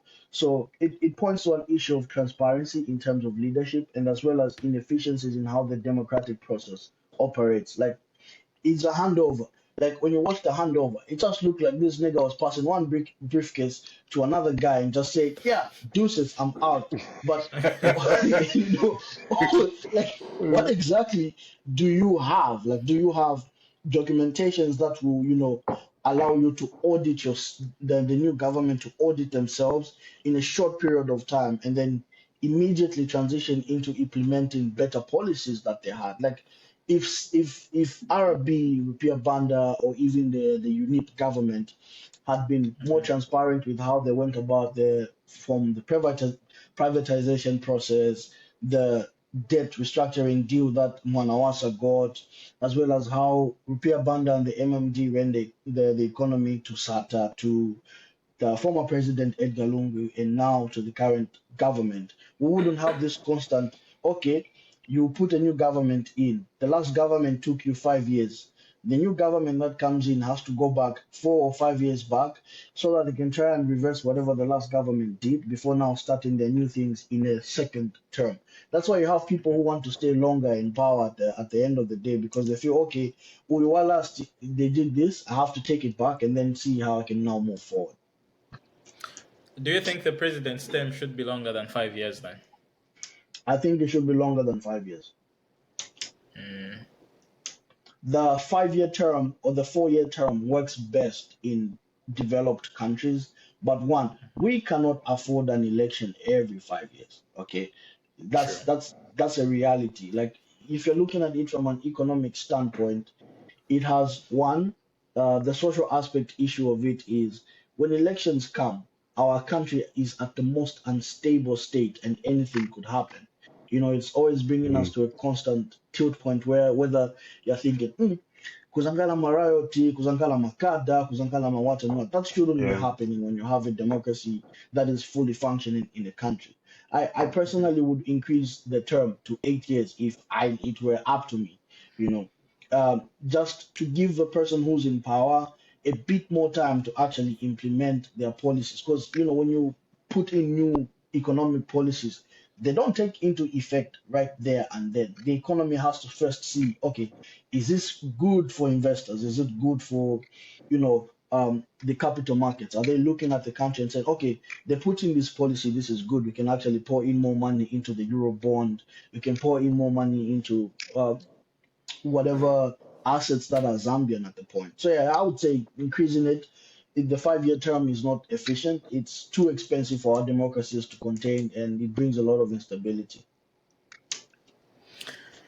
Let me bring you to this really hot topic currently. Debt restructuring. Right? Yeah. The current government has signed the debt restructuring deal, and from my understanding, well, it's pretty self-explanatory though. We have debts, and we have basically just sort of pushed them back a bit, to give us space to breathe, and I think they've also managed to negotiate for a better deal in terms of just how much money we pay, and pushing the entire thing further on. But one of the problems, or one of the things that actually ends up happening is, you have to sort of, like you said, it's a make or break at this point. you have to Yeah. now be more intentional with how your economy performs, what you invest in, and how you Hmm. create that favorable environment. So Yeah. what this basically then does is it basically pushes the responsibility of paying that loan to the incoming generation, right? Or the future generation, so to say. Hmm. How sure are we that the policies that the government is going to introduce will work? Because truthfully speaking, you never know if they work or they won't work. So is debt restructuring as good as we are making it seem? I would argue. I would argue that it's a two-way thing. It's a Hmm. case of whether it's really about. So like how here in the US when you get a car, after you pay a certain amount of money, if you financed it via a bank, you can apply to refinance it, right? It might Hmm. be at a lower interest rate. It might be you paying lower premiums on a monthly basis because you've paid the majority of it, which is good for you as a person that got the car or financed a home, financed whatever that you need. It's the same case with like a debt restructuring deal, right? Yes, we do push it towards payments to the future generations, but what is happening now is that the economy is not doing good, right? Hmm. And the economy is struggling. The question I'll be asking, the president, I will be asking the Minister of Finance is what policies are they going to put in place to ensure that these premiums we are going to skip for the next 3 years will be sustained over the long run and make sure the next children that are, people that are being born, our generation, doesn't have to face worse consequences. Because what happens after 3 years? That this 3-year payment gap period, it's a time for them to compound on how much money they can return to the investors. Like a lot of people don't see it like this, but I see Zambia, I see Africa as a business. And every business that can't sustain itself debt wise and can't pay back its investors is a failing business. So True. it's about, changing the internal management of structures. Like, how are they going to use data from the previous governments? How did the previous governments perform when they got a debt restructuring deal or any other African government? What policies did they put in? Did they work or did they not work? Because we have a lot of case studies that they can point to in terms of debt restructuring. Because even the US itself has a lot of debt. Like, yes, I get it, debt. The US is probably one of the worst borrowers. They have like a Yeah, trillion and something. trillions. Yeah, Yeah, they owe trillions to investors, and not just like foreign entities. It's actually citizens themselves. But they have a way of paying them back. Their treasury bills or the bond markets. It's about how exactly is the government going to do that by putting in policies that will allow businesses to thrive. If businesses thrived on a local scale, you would have more investors coming into the country. More people would want to invest into, the mining sector. They'd want to invest in the agricultural sector and whatnot. So yeah, it seems bad because we're pushing it forward, but at the same time, it's about what we do in the next 3 years before we actually make the first payment. Can we make the first payment? Can we make the second payment without causing any harm to, the next generation that comes? Yeah, I was sort of looking at it because I'm not sure if you're familiar with a very brilliant economist, a Zambian economist by the name of Dambisa Moyo. Yeah, Um, yeah, I was reading her book. Gosh, I've forgotten the title of the book. debt aid. dead aid. There you Yeah. go. But she has such brilliant advice and information that she has to share with regards to just how Africa and Hmm. aid isn't really helping us in any way.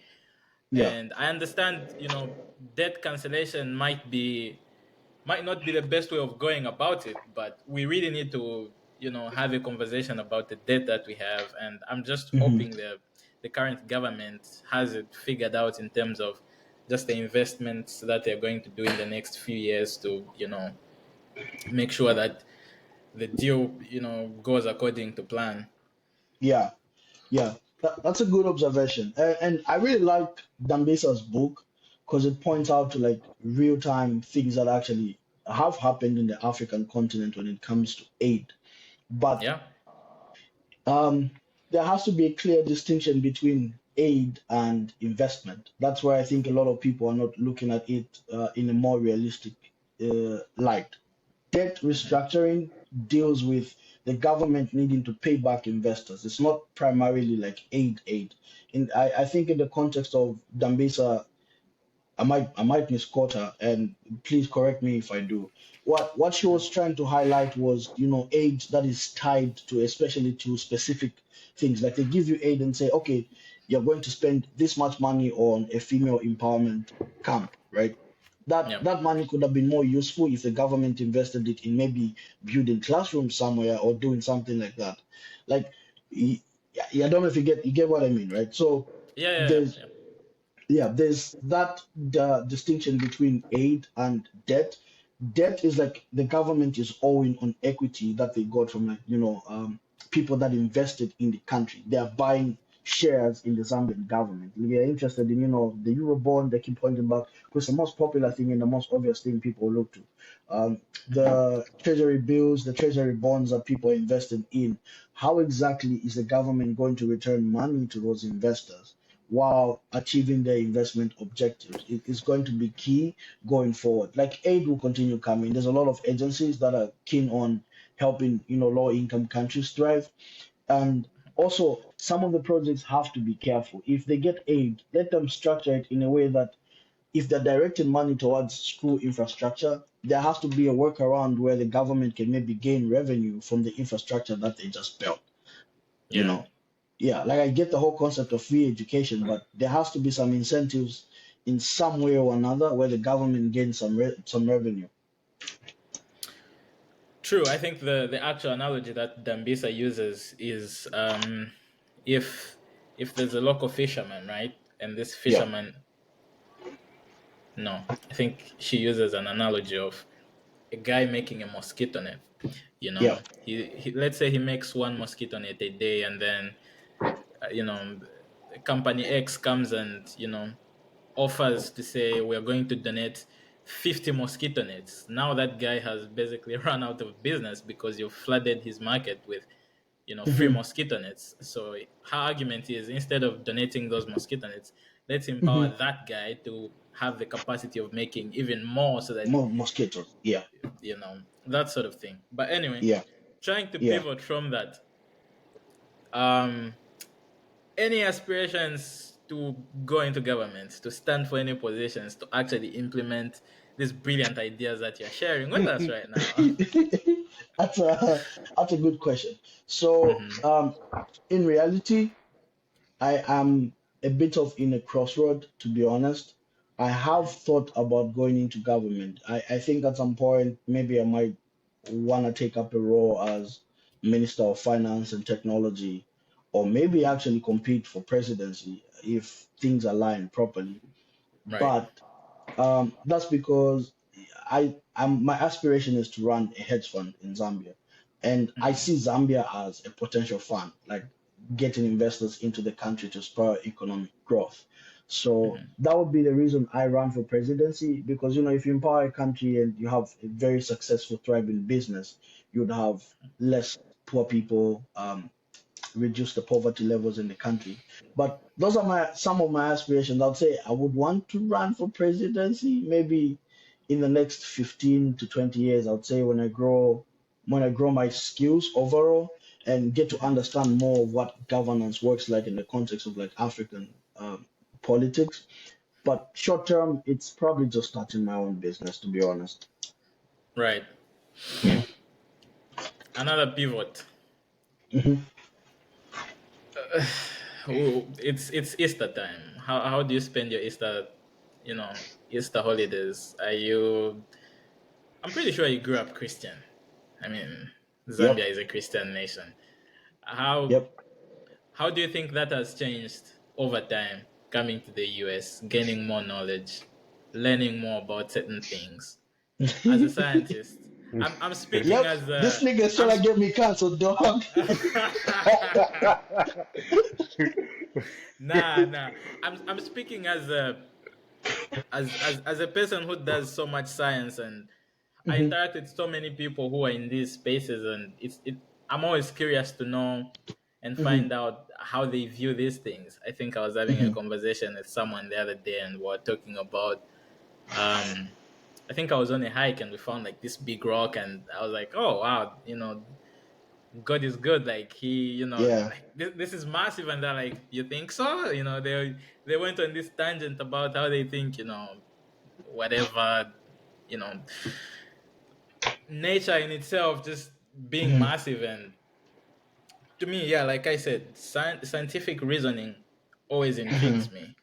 So, what's your Yeah. viewpoint on those issues and those matters? So that's a really good question. From having grown up in, I grew up in a very religious setting. We all did as Zambians. We were Mm-hmm. all shoved into the corner of Uyu Nim Christo. Okay, Mm-hmm. everyone is a Christian by virtue of being born a Zambian, and this comes from inception of early on as a child. We all grow up with the same narrative. But as I as I have grown, and this started way back before I even came to the US, I started questioning a lot of my religious beliefs, whether it was based on truth or based on facts. It was just based on people's opinions about what religion is like you know. Mm-hmm. And despite having been super religious myself at a point, I got to a point where I took myself away from what I believe in and looked at it and questioned, like, okay, how exactly has religion impacted people around me? And how exactly has religion impacted, the country at large? I feel I feel much as I believe in God, just to be clear, I do believe in God. I believe in the idea that there is, a supreme being that exists beyond what we can comprehend. In order for this whole universe to exist, it just didn't happen, despite whatever Big Bang theory would have to come up with and whatnot. There has to be a start point to anything, like the Bible says, in the beginning was the Word, and the Word was with God, and the Word was God. So from from questioning my religious standpoints, I started picking out what was useful and what was not useful for me. Religion doesn't have the full truth of what life is like. If the Bible says, um, learn to respect your mother, honor your mother and your father. Uh, a lot of people will just take it as grains, but you ask yourself, why is that important? Well, it's important for you because it determines how you turn out as a person. Your parents play a pivotal role in who you are and who they shape who you become in the future as a person. So, despite what I've learned from science, I believe in the identity of God, but I've acknowledged the dangerous impacts that religion has in Zambia. A lot of people are not realistic. One, they base everything on spirituality when it is actually a physical issue. Like you find Muntu alina epilepsy amagwa kunyu. No, uyu ana ana Niwambuya bake. demons. Mwambuya wake. Majibu, Mm. ya weird. Like dog, there's this whole thing of the drought, for example. A lot of people will say, no, Mulungu is upset with Zambia. Bro, it's climate change. It's explainable. Like, Yeah. there's a lot of science that you can back together with religion. You don't have to like completely just separate. You can separate the two. They're two separate entities. One is factual, the other is based on more of an emotional and a psychological standpoint. So I see things for what they are. When it comes to science, if something is explainable by science, for me, it's a scientific fact. Climate change is happening. That's why we have a drought. It's got nothing to do with God being angry with the president, God being angry with Zambians. It's got nothing to do with anything. The same as when people had the AIDS pandemic.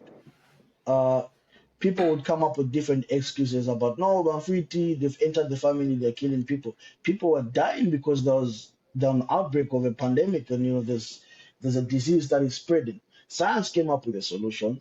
We don't know what inspired the people to come up with the idea. It could have come from God for all we care. But yeah, there's that. I'm just The main point I'm trying to say is that I look at religion from an aspect of, yes, They're religious views, but they're also stupid religious views, and some things are not true. You can't just always base your things on, no, church, this and that. Half of the time, a lot of people who base themselves entirely on religion are hypocrites. I've been one myself. I know it. Like You were the chairperson for all we care. exactly. As a chairperson for Scripture Union, I know some of the things I did and some of the things I thought about some people. Like, it's not wrong to see yourself as a human and have your religious beliefs, but question your religious beliefs just as much as an African child. And then coming to being African, I also believe, just as much as there's the white man's religion that they've taught us, that we all grew up in, that our culture still plays a pivotal role in who we are today, even as a scientist. Like for me, I still believe in the idea that we had our own ways of doing things way before the white settlers came in, and those determined our day-to-day lives as well as interactions with our ancestral worship. So I found myself in a place where I have three areas of my life that, put me together. So I look at science, I look at being African, and I look at some aspects of, a religion. It can be Christianity or Islam for all I care. I pick out what is good for me. Why do you Yeah, think and Africa is the most impacted with religion? Uh, wow, that's a very complex question. It's a very good question. Um, you'd have to go back to first the idea of why do we have religion in Africa in the first place. Yes, the British came with the idea of spreading religion, but they also had their inner motives. Some of these, explorers, David Livingstone and whatnot, I hope they rename Livingstone Town to Monsieur Tunya. I'll be the happiest one day. I swear. Please, let's stop saying we're going to Victoria Falls. Yeah. Let's stop saying we're going to Mosotuni. Exactly. Some of these explorers came with the guises of bringing their morality to the continent, and at the same time, it covered our people's judgment of what an enemy and a friend looked like, right? Just after the explorers came in with the idea of sharing religion, they were mapping out what areas of the continent had resources, and using that knowledge, Western civilization was able to come up with a way to take away our resources for hundreds of years. So when it comes down to how I think religion impacts us, it makes us stupid. One, it makes us heavily dependent, heavily focused on a heavenly goal other than trying to enrich ourselves while we're still here on earth. Like it's about now. Have you been to heaven before? No, you haven't. It's about now. You get one shot at life. Whatever comes after that, it's up to you and whatever you believe in. And Jackson, also you're it next. make and also it makes most people poor. Bro, there's no way you have a 50 quarter. The only money you have, your pastor tells you give offering because you believe, and then you go and starve at home. Mm-hmm. Yeah, just to pivot, I mean, to add on that, Yeah, I feel like it's it's more of the interpretation of. I mean, I'm a believer. I'm a yeah, Christian. I believe in the Bible, but the way it was presented to us is what I have a problem with. And yeah, unfortunately, majority of our people back home, they they are so rigid in their thinking. They don't want to change. They don't want to accept that the way it was presented is wrong. It yeah, was wrong. So I'm here yeah, to tell you that it was wrong. So yeah, the way we preach the word and understand it, it shouldn't come from the ignorant point of view. yeah, Because even like you look at the current situations that science is able to explain, right? yeah. They were foretold in the Bible. It's just that we are not sharp enough to comprehend some of these things that were foretold. Mm-hmm, The Bible clearly stated the devil is very cunning. There'll mm-hmm, be somebody that is going to come and convince you otherwise that you're not worthy and all that stuff. All this is stipulated in the Bible, but we yeah. oversee it. We can't understand it because the devil himself came to us and then told us in the form of I don't wanna I don't wanna sound controversial, Don't but say it, don't say so yes, so like for me, I believe in the Bible, right? but it's Yeah. just the way it was presented to us. And Africans, please Yeah. learn to question things. Do not always Yeah. take things as gospel. Always Yeah. ask yourself, even the people, like if you follow the Bible and you read the people in the Bible or the prophets, they question things. The Yeah. greatest man in the Bible, for me, the best prophet ever, Elijah. Whenever they told him something, he would question that. He said, Yeah. why? No, you are bringing this, why? Me, Yeah. I believe in this. Explain to me why you think that is right. Always Yeah. question. We have multiple examples in the Bible.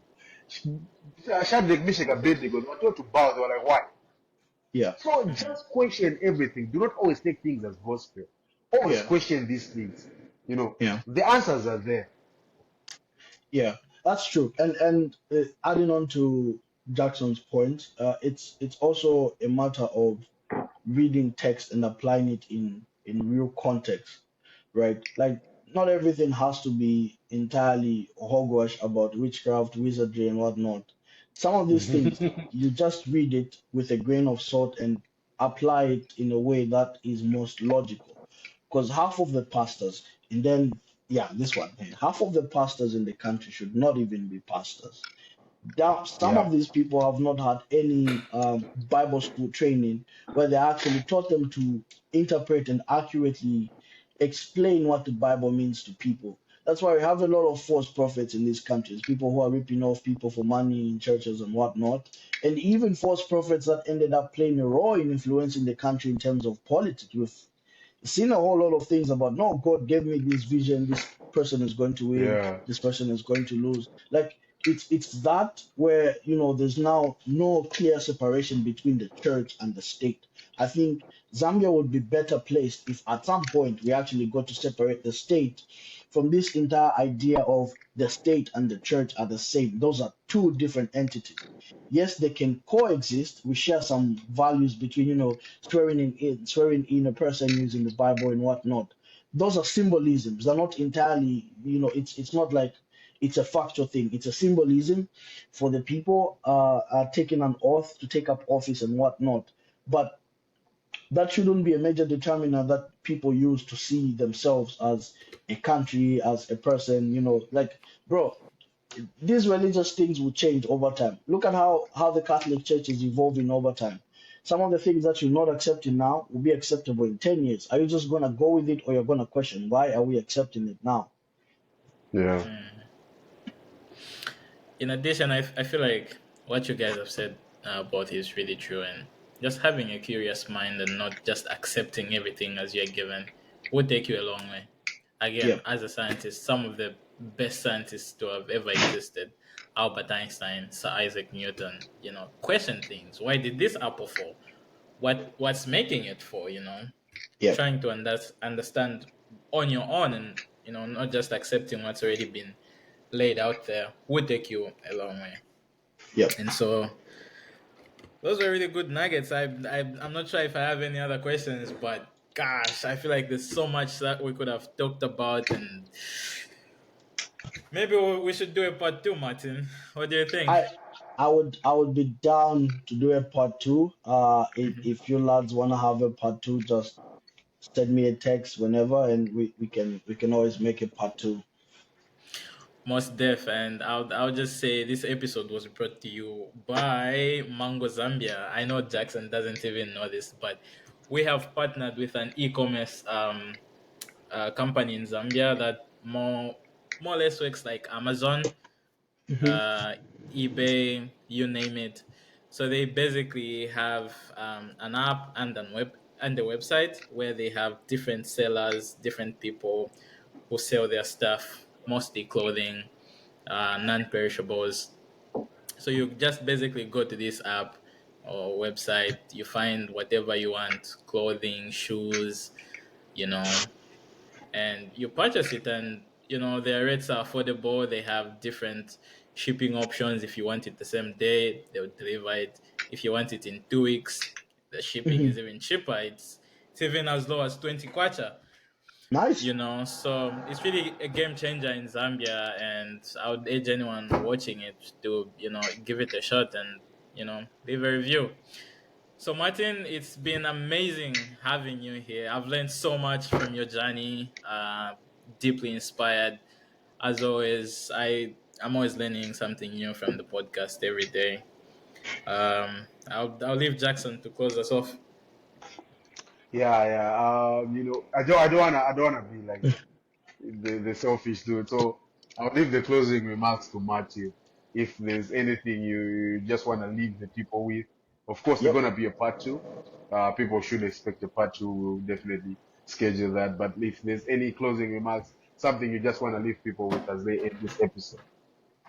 Yep. So, just to close off for a lot of people that you've come to this end of the podcast. First of all, congratulations to both of you on your new partnership, and thank you as well for having me on. It was a great honor.